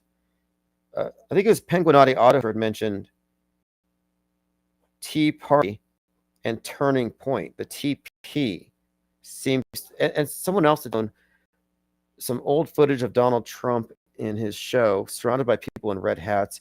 We got into this. There's this cover of The Economist from like 2008, and it's got on the cover, it says the weaker sex. And it has this guy in a red hat, looks like a MAGA hat, looking depressed inside of a male symbol. The circle with the arrow. But the symbol is pointed down and it's cracked. So it's this broken male symbol, and the male's inside of it with his red MAGA hat. But if you look at it now, because that was back in 2008, you look at it now, it actually looks like a guy in a MAGA hat, super depressed, inside of a broken Q, like the letter Q, like the Q movement. But the red hat, the Q, and the weaker sex article basically foreshadowed the MAGA movement by several years. And The Economist magazine is pretty solid as far as predictive programming. One of its best ones is the sharp power, the new shape of Chinese influence. So you're reading the lines, the novel shape, novel corona or novel Chinese influenza. And on the cover, it has a globe covered in spikes, looking like a COVID ball, but it's only red over China. The new shape of Chinese influence, if you think about it, it's kind of suggesting that the red's going to spread over the rest of the globe, which is spiked. Well, if you had covered the whole thing red, it would look just like a COVID ball, like the one we got from the Chinese influenza.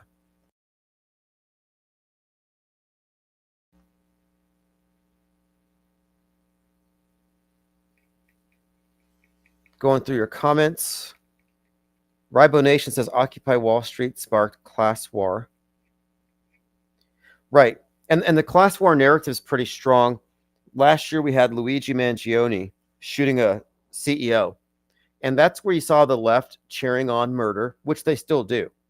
Like, fake or real, you can judge somebody by how they respond to these events they think are real. So the people who cheer when CEOs get shot, or who cheered when CK got shot, they're terrible people. It doesn't matter that these events are fake. Just treat it as a red flag. Tea Party is a person from MAGA. Exactly. Well, to Point USA, again, it all does tie into the martyr story, because the Turner Diaries is about this revolution that kicks off after the guy Earl Turner martyrs himself by loading his plane with a nuke and landing on the Pentagon. The author's birthday, 9/11, by the way. Okay, I think I've gone through my notes. Benjamin Netanyahu warned that Iran has nukes that can reach New York, Washington, Boston, or Miami. Talking to Ben Shapiro. DL asks, somebody should ask Candace how she knows it wasn't a demon pretending to be Charlie. Maybe he should consult. Maybe she should consult a priest. Yeah, that's a good question. When the ghost of Charlie Kirk talked to Candace Owens, how does she know that it wasn't an alien or a demon? According to Tucker Carlson, aliens are demons. And alien scratched him in his bed and left claw marks and scars on his back, which he has not yet shown us yet. If I could ask Tucker Carlson anything, I would ask him, just show us the scars. That would be really good. If he really believes all this stuff. If I saw scars from a demon on Tucker Carlson's back, I would instantly convert. I would be religious overnight. That would convince me. I would believe in demons, Satan, in hell. I'd be in church tomorrow. Like if you really want to spark like a religious revival, show us evidence. Show us evidence of something. And so there's Tucker, who's got evidence on his body of the supernatural, and he won't show us. Like something's up with that. But you see, it kind of suggests here, in addition to the Hamlet reference, it suggests that they don't have a lot of respect for their audiences, or they think their audiences are superstitious and they're playing into it. And that's probably true. I just watched this interview with Tucker Carlson about the occult, and he's all about the supernatural, the demonic. Tucker Carlson basically David Icke right now. He's there. In fact, David Icke never even claimed to have been attacked in his bed by a demon. So Tucker Carlson is more David Icke than David Icke. And then they throw in Candace Owens speaking to the assassin Charlie Kirk. She should break out a Ouija board on our next episode. Summon the ghost of JFK and Charlie Kirk. And let's ask them, who did this? Who was behind this? Was it Israel? Like, let this Owen do a whole seance on her next live stream. And then have Tucker come in. Tucker can come in. He can lift up his shirt, show us the scars where the demon scratched you. And then Candace can summon the ghost of JFK and Charlie Kirk. Who knows who will show up? Maybe George Floyd will show up. George Floyd and Charlie Kirk in birthday hats. That's next week. Next week. Again, next week, it's a national holiday, Charlie Kirk Day, 10/14. And one of the main organizers of Antifa said that she's going to organize a national happy birthday George Floyd event to basically counter that. By the way, I got a comment a few days ago regarding Raja Jackson and the fight against Psycho Stu. What he wrote here, and this is coming from Inverted 5. He said, from the hospital photo, his lips were not split, yet they claim he lost teeth. Something about this is off. His face was not swollen after taking 23 punches while unconscious. Even if only 10 landed, his face would be wrecked. Good point there. How did he lose a bunch of teeth? Now, here's a real strange occurrence. Are you all familiar? Okay, we were going to talk about Glenn Powell. Glenn Powell was in GQ. And we were going to talk about him because in GQ, he's wearing a muscle suit. So a muscle suit is basically, it sounds, but they're so hyper realistic that you can't tell they're not real muscles unless you see like a demonstration of strength. And for some time, I've been suggesting that The Rock is so immense and he maintains this bodybuilder-like physique, but that he isn't getting any of the side effects. Like, where's the pregnant belly, among other things. So I'm thinking, maybe The Rock, because he's much bigger now than he was when he was wrestling. Maybe after wrestling, he decided, okay, for Hollywood, I'm going to wear one of these suits. Nobody will know. Everybody's signing NDAs. And this will allow him to prolong his type, as this, big super muscle hero person for all these roles without destroying his health. Because that's what I'm talking about. You can't plan a long-term career into your old age if you're taking these compounds that have a lot of negative side effects. So I thought, well, maybe just for his own health, maybe he just put on one of these suits. And recently he came out with this new movie. And for this movie, he's praised for having lost 6 pounds for the role. And I'm thinking, he lost 60 pounds or he took off his muscle jammies. What is it? So we're talking about this, and then all of a sudden, Glenn Powell shows up on the cover of GQ in a muscle suit. So now this idea of the muscle suit is pretty mainstream.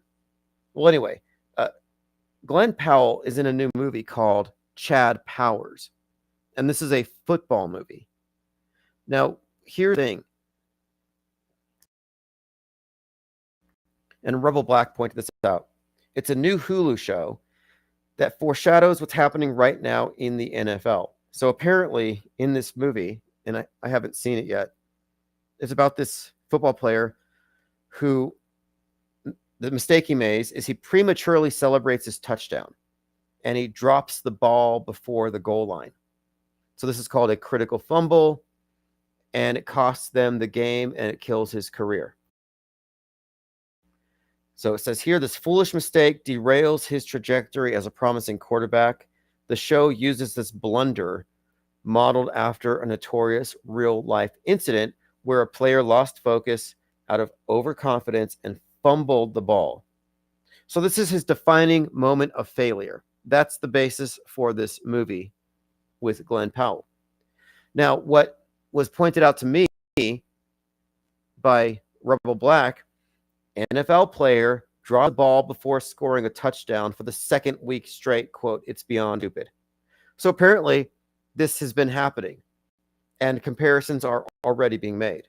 So what are we to make of this? Is it a coincidence?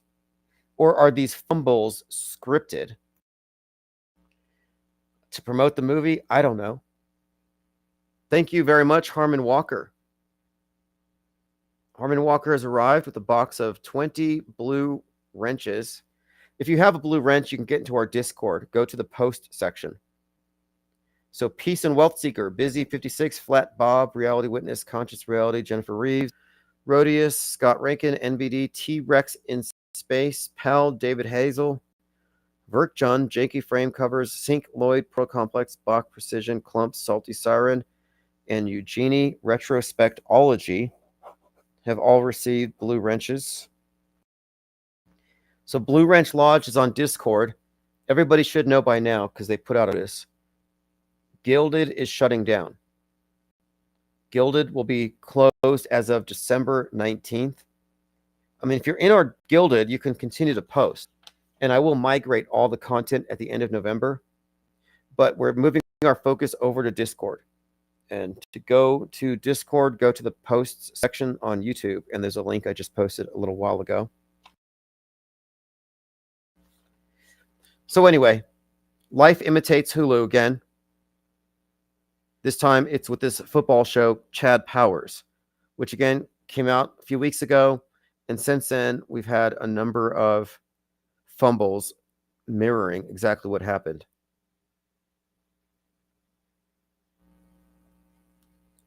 Just an example of the rhetoric here. These are strategies. Candace Owens tweeted this. We have to ask questions about 9/10.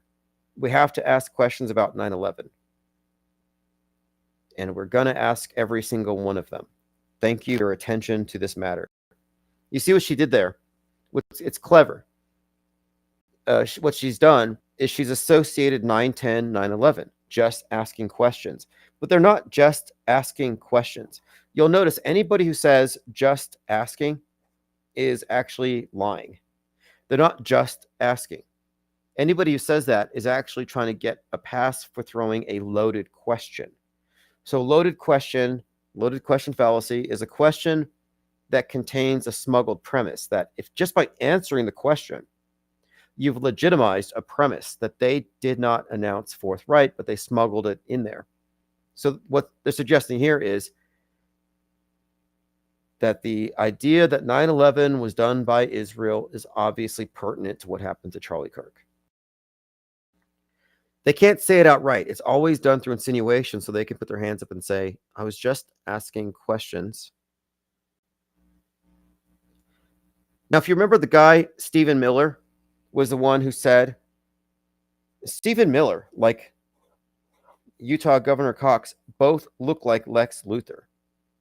Well, Stephen Miller comes out and he calls Erica Cook the Storm.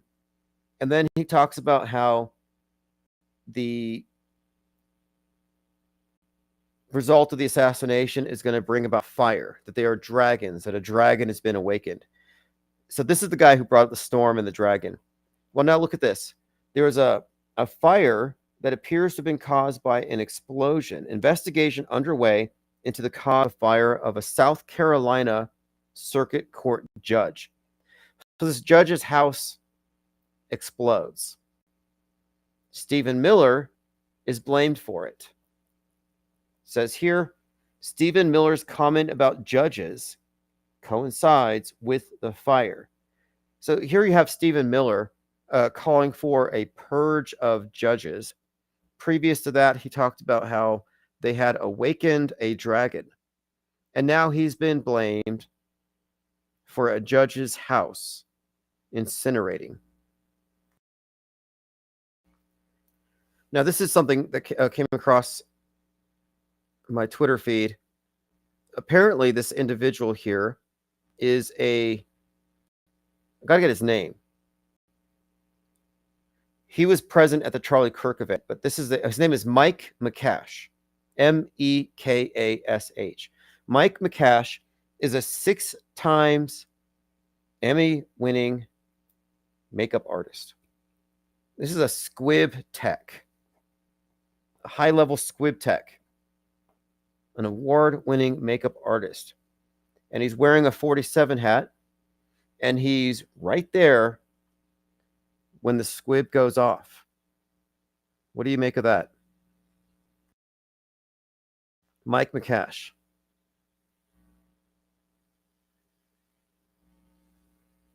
NDB says, Tim, did you see the IRS shut down and locked its doors? No, I did not. Although today I applied to the IRS and I got my EIN for IPS. So if you didn't know,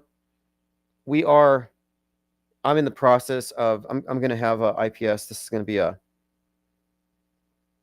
little more formal in the near future. I'll leave it at that.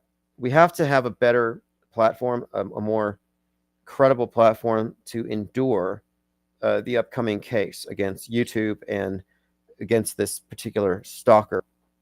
But it will be very good for the channel. And I don't talk about it much because we've already talked about this to death. But in the recent weeks, actually it started on September 10th. This person had accessed one of my email accounts and got into a bunch of my social media and wreaked a lot of havoc, committed a lot of crimes, and left footprints.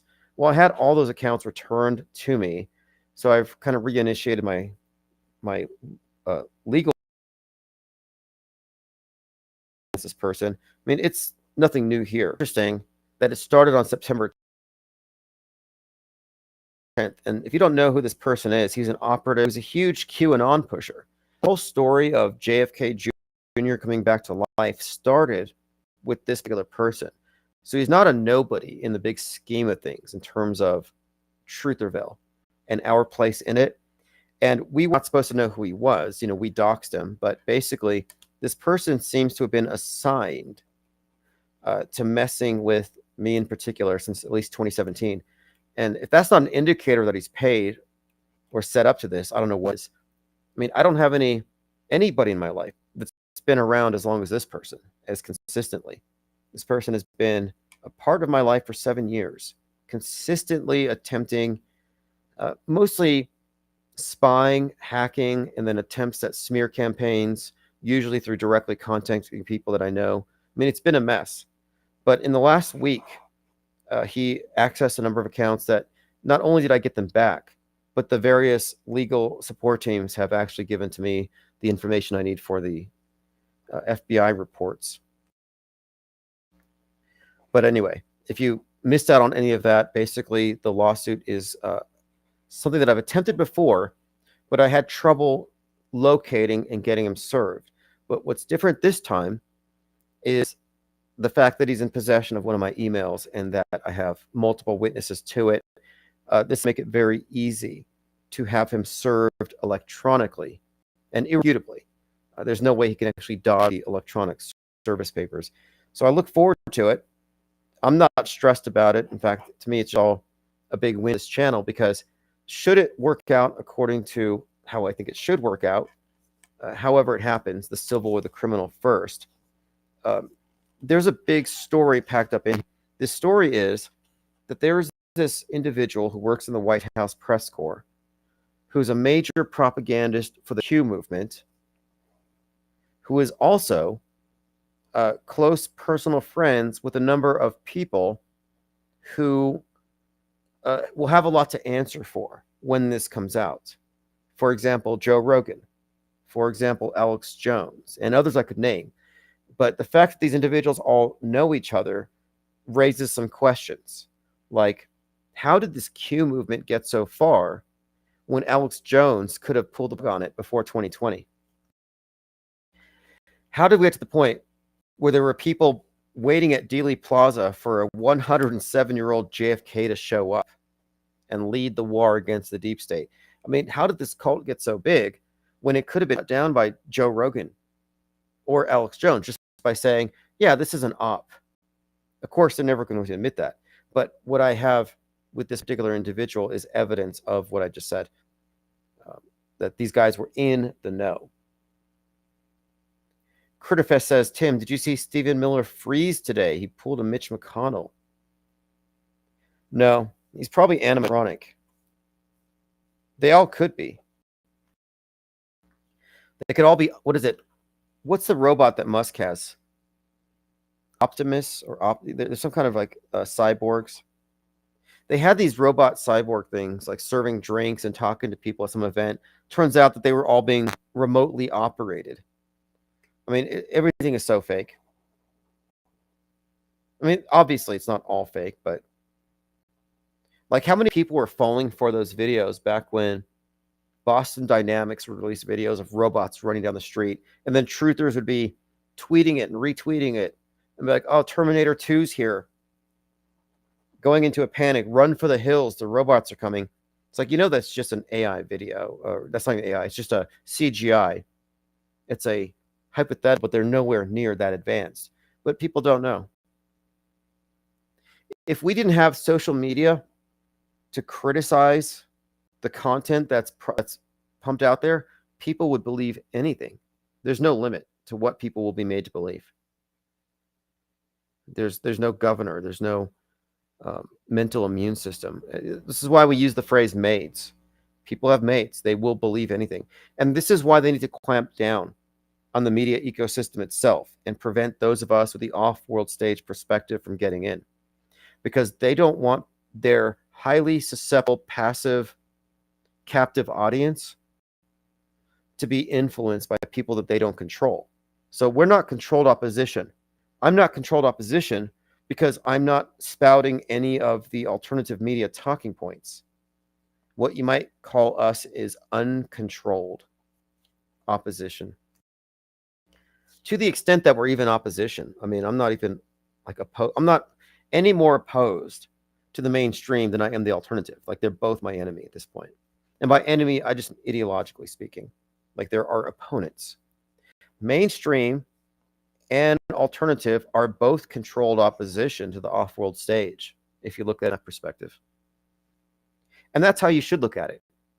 And the people who are still a part of that ecosystem need to be called out on it and identified as such so they can change or double down. Because there are a lot of people who are still stuck behind various guardrails, bloody guardrails, narratives, or they're still attached to the political horseshoe. They're mind control casualties, mind war casualties. They're not sources, but they can be studied as you would study them if you were an anthropologist. But and they're part of this system. Curtis, referring to Stephen Miller, says he froze big time. You could tell someone is programming him. A must see. I'll have to look. But right now, my assumption is it's probably AI. Like they used to do these edits where they would slow down Nancy Pelosi and share them. They called them cheap fakes, where it's just a minor change, and it made her sound drunk. 33-year-old says, AI isn't that fake. I wouldn't have believed AI's amazing capabilities 5 years ago. Yeah, I saw something. I got to try it out. It's one of these generative AI sites where you get a free trial, but a single prompt creating a multiple minute video. I mean, this is highly disruptive as far as the traditional structures of, I mean, the means of production have been democratized with this. And I don't look at it with any trepidation. I think it's a good thing. I think it's a net gain for everybody for a lot of reasons. But yeah, it's improving rapidly. And our assumption here is that it's only going to get better. So the things that we analyze daily are going to get so realistic that there's going to be a point where you will not be able to tell a fake event just by referring to what you see on the screen. The visual deconstruction cannot be your primary methodology or your sole approach to telling real from fake. And a lot of people are stuck in that. That's what I mean by outmoded operating systems. You got truthers who are like, it's real or it's a false flag. Like, sorry, that's a bad false binary, and it presupposes the event's real. Like, that's already bad enough. But now you have people who know things are fake, but their sole means of determining it's fake is by looking at the video and taking it apart frame by frame. And like, okay, that might have been okay a few years ago, but it won't be okay. It won't be effective. In fact, it's not effective anymore. We don't rely on that. And I make this clear because there are some who think you guys say everything on TV is fake. No, we don't. I didn't think the Charlie Kirk thing fake until about 33 hours into it. But I was not relying solely on the video. It's like, okay, aside from the video, because we may not have enough there to be unequivocally sure it's fake, we have predictive stuff, concurrent stuff, we have the template stuff, we have the hallmarks of fakery, all the hoax indicators, where if I were to describe the entirety of the scenario to you in a dark room, you just hear me reciting, okay, the police didn't show up, no crime scene tape, the crime scene itself was contaminated. If I went through all the various facets of it, you would have enough to say, I don't think it's real, given all the information. I am an informed disbeliever. You could arrive at that without recourse to the people performing the events screwing up on camera. Like, we no longer need to rely on that. And if that's your way of determining, you're behind the times. It's not going to be good enough in the future. So you may as well adjust right now. And by adjust, I mean set your expectations that the fakery that we're examining is going to be determined by looking at it holistically, which is what we do here. Harmon Walker says, I've noticed that movies are being made to look like AI because AI was a false, so they make them look fake. They will not be able to tell. Yeah, I'm with you on that. I've suggested before that a lot of the movies that sacrificed the props, special effects for CGI looked pretty bad at the time.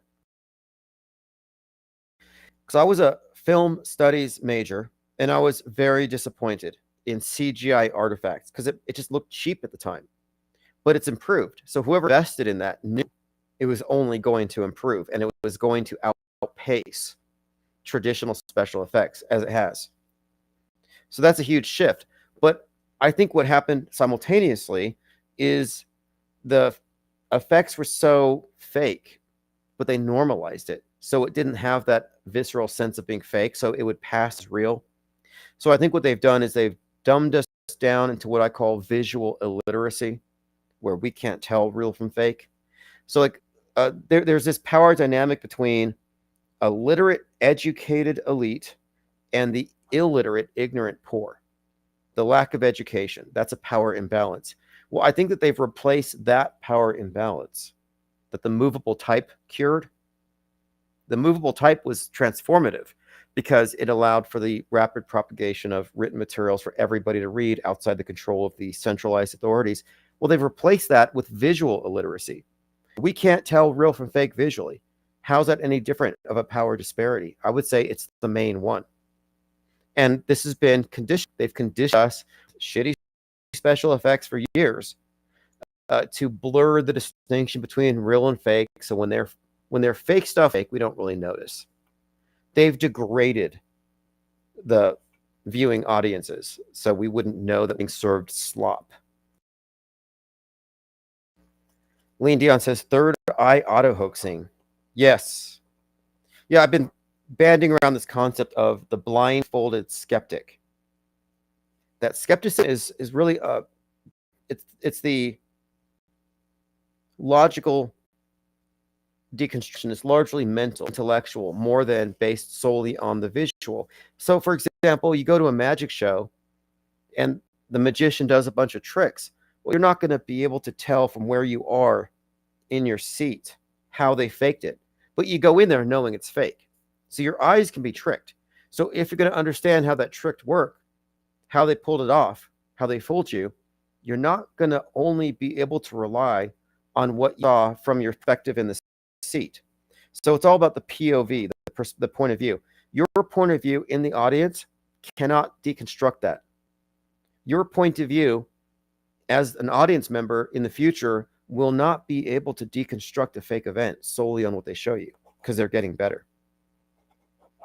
This is why you need to read the Magician's Handbook. What kind of fakery are they capable of? That's why we looked into fake bodysuits, masks, psychological operations, and all the various tricks of the trade like squid. We looked into this because we need to know what in the magician's toolbox to deconstruct his tricks, since we will not be do so from our seat in the audience. So if you didn't know, the Charlie Kirk event was a magic show, not a snuff film. If you think it's a snuff film, then you're over-reliant on the visual presentation. You didn't really think about it. If you think it was a snuff film, you're stuck behind the bloody guardrail. And if you check the blood on it, you'll find it's corn syrup. It's Heinz 57. It's theatrical blood. That's a good rule there. Suzette Ann says, if it's a big news story, my default is it's fake. Yeah, it's a big, heavily promoted event, and it's very shocking. You don't have to react to it. You don't have to get stressed out. You don't have to give loosh to the system. Just think, well, it's reasonable to assume that it's fake unless proven real by the media itself. And if they don't show you evidence, you're under no obligation to believe it's real. You can be a non-believer. And what is your basis for non-belief? Well, you're dealing with a pathological liar.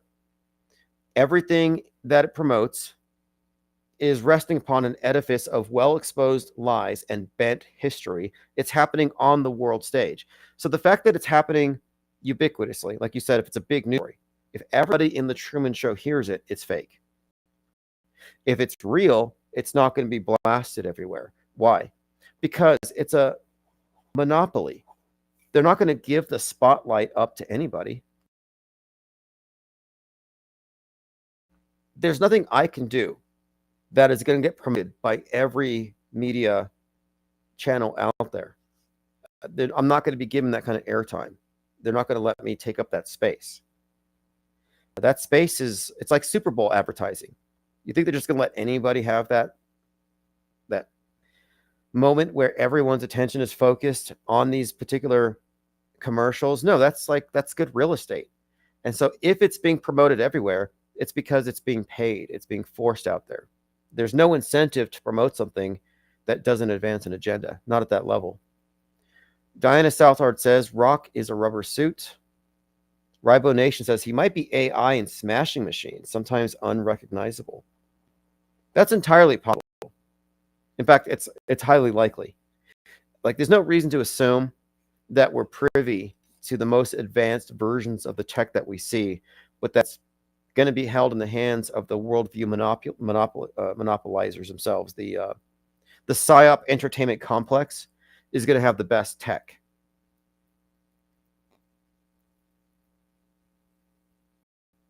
Lean Dion says, wasn't the tagline in Snake Eyes, don't believe what you see? Yeah, exactly. Exactly. One of the taglines, the director, Brian De Palma, who has a 9/11 birthday, would have to be considered a meta-scripter. So you go back in time, we'll say 1997, they're working on this movie, Snake Eyes. He gets a knock on his door. It's the Central World News Services. And they say, hey, we're doing a high-profile JFK-like event in 27 years or so. So we need to go ahead and throw in these particular elements. And the same conversation happens in various studios where they're going to be adding content for this particular PSYOP. And we may not have seen it all. I mean, look how widespread predictive content for 9/11 is. There's a ton of it. You can also find a lot of predictive content for things that haven't happened yet, which is why we've had our eyes on the Seattle Space Needle for some time, because the Space Needle is foreshadowed as a target, if not more, as much as the Twin Towers were. And the Twin Towers going down was something that was planted into so many movies and comics and books that, in retrospect, we should have seen it coming. Like, why was that telegraphed so heavily? Well, it's because of the size and scope of it. They needed to occupy so much of our imaginations with, this is like, leading up to it, you had Independence Day, buildings falling down, aliens attacking, everybody gathers around the president.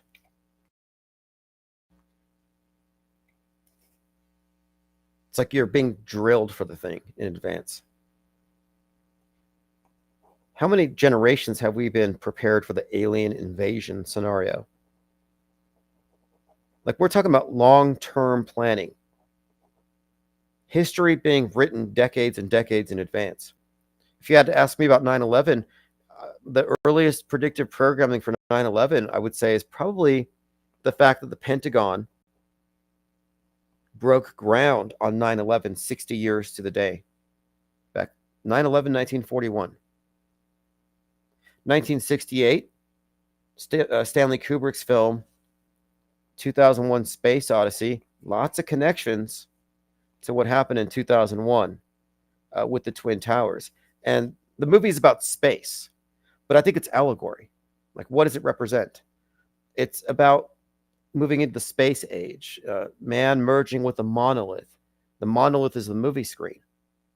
So what does it mean? Well, the space itself, I think, is just a symbol for the space between our ears. World view, like, the blue marble, they show world from space.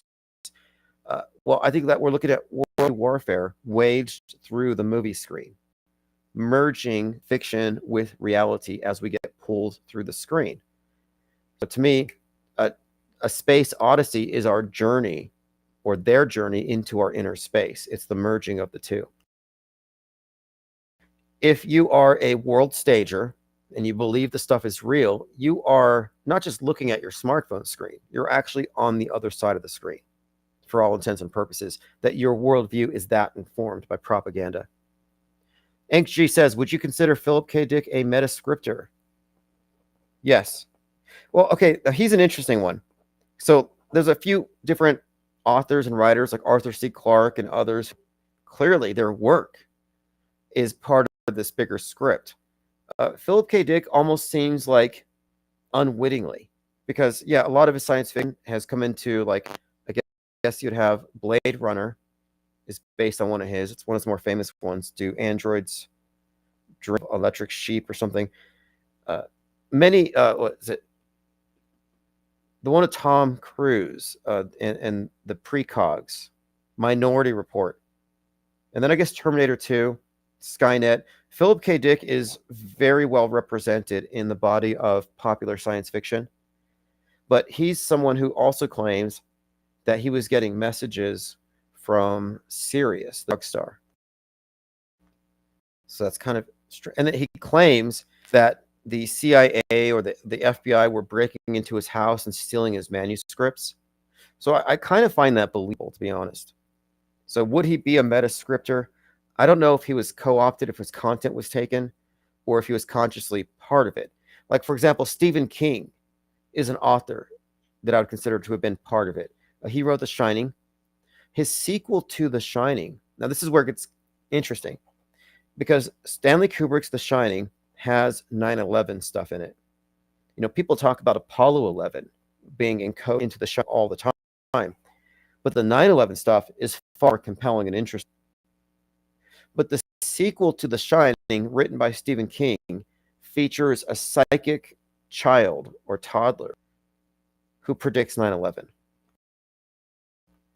Stephen King is one of these also highly noted Trump deranged celebrities, Trump derangement syndrome, and I think that's part of their bigger story, their script. In fact, I think it was The Stand, about a global event, a pandemic. The Stand, wasn't that out in 2020?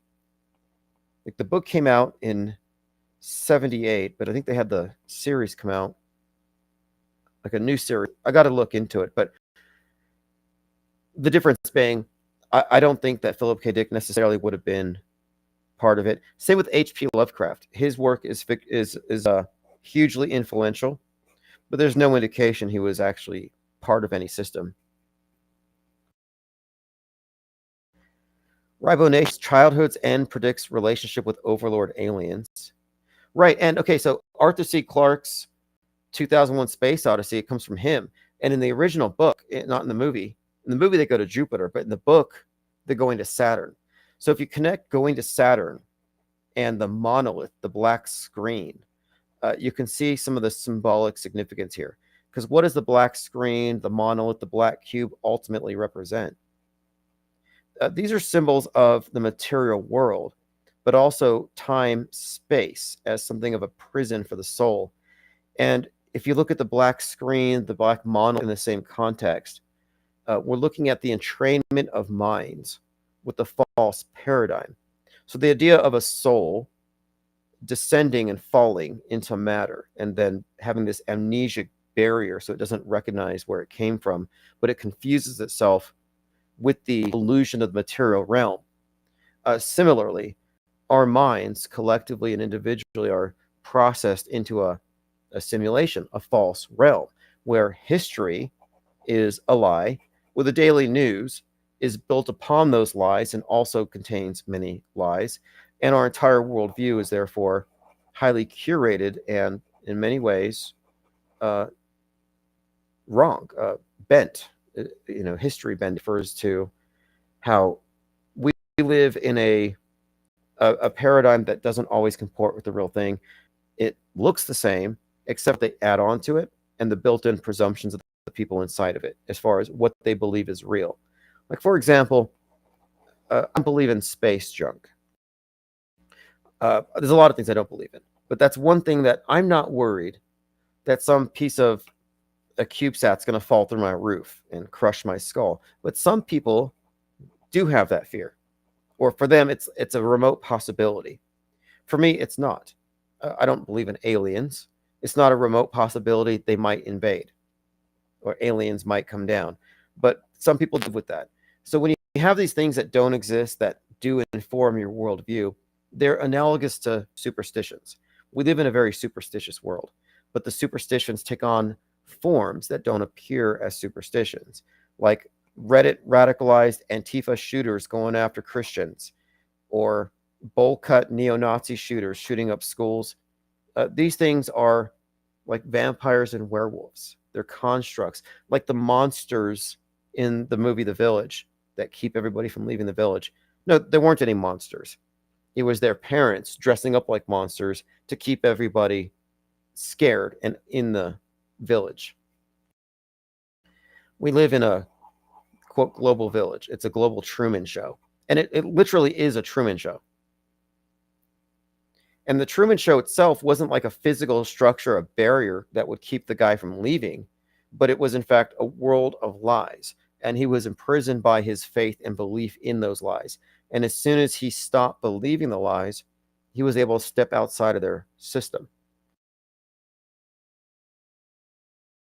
What's up, Poncho Lefty? Thanks for joining. Yeah, Scanner Darkly is also Philip K. Dick. Someone told me to rewatch that one. Alex Jones is in it. In Scanner Darkly, Alex Jones is on the street with a megaphone, and a van comes and picks him up because he's telling too much truth, and they take him away. That's a manufactured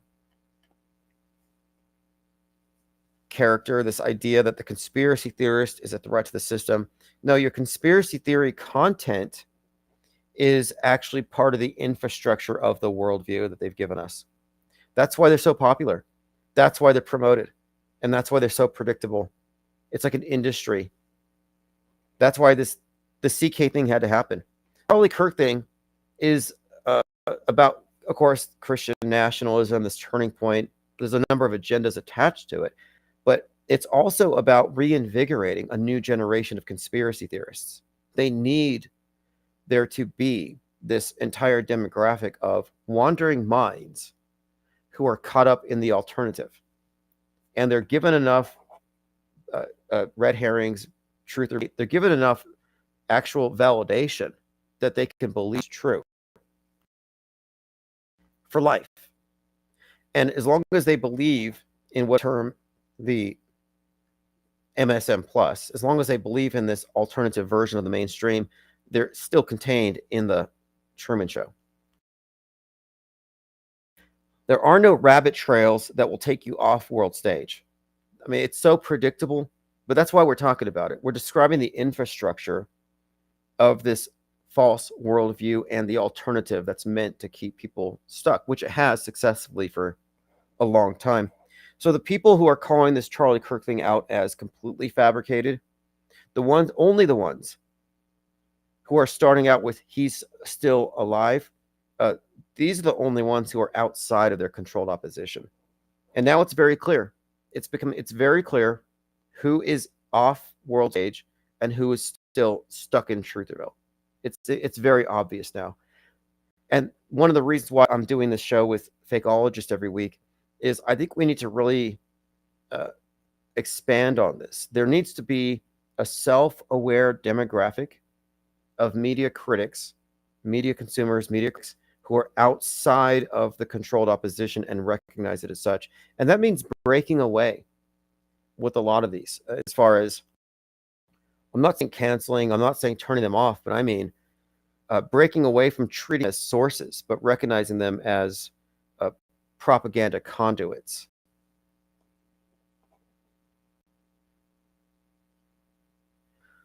All right, appreciate all comments and channel support as always. Couldn't do it without. And thank you for picking up the book. If you want to get into Discord, I'm going to post a link again. And tonight, I'm going to post a link in the newsletter when I upload this video to all the various podcast platforms where you can find Infinite Plane Radio. The whole ordeal with the stalker has been handled. I kept quiet about it again because I feel like you don't want to give attention to something like that until it's been resolved, because that tends to exacerbate things and empowers them. I don't want to give them any loose. So I'm convinced a lot of people are loose vampires. So problem solved. And hopefully the FBI or the court system makes something happen. What's up, Mark? There's your blue wrench. Thank you for joining. So tomorrow, 10/9, I opened up with this. There's a show called Nashville 911. I've seen the trailer blasted everywhere, stuff falling from the sky. And it's about Fire Department 113. Just a heads up. Second, October 14th, big setup here. We've got No Kings protests being set up nationally as Charlie Kirk Day is about to roll out.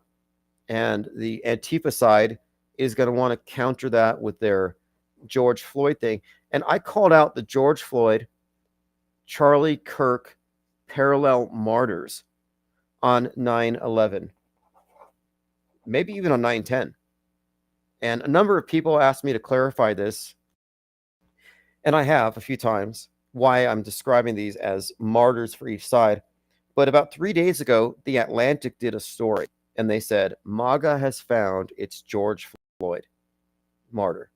Like this, so this is a mainstream talking point now. So it has been recognized, and I suggested as much. I said, watch. By the time October 14th rolls around, mainstream will have taken notice of the right use of Charlie Kirk, how they instrumentalized him and turned him into this thing. And obviously, that's what has happened. Diana Southard says, I want an adrenochrome sticker for my water bottle. The one that says, wait, okay, I got, what does it say? Don't talk to me until I've had my adrenochrome. I'll have to bring that one out again. All right, thanks again for all your comments and research. We didn't get through all of my notes, but we got through enough of it. But we're going to be in Discord tonight, continuing research. And tomorrow we'll be with Fakeologist, and we'll be taking calls. So hope to see you there, and have a great evening.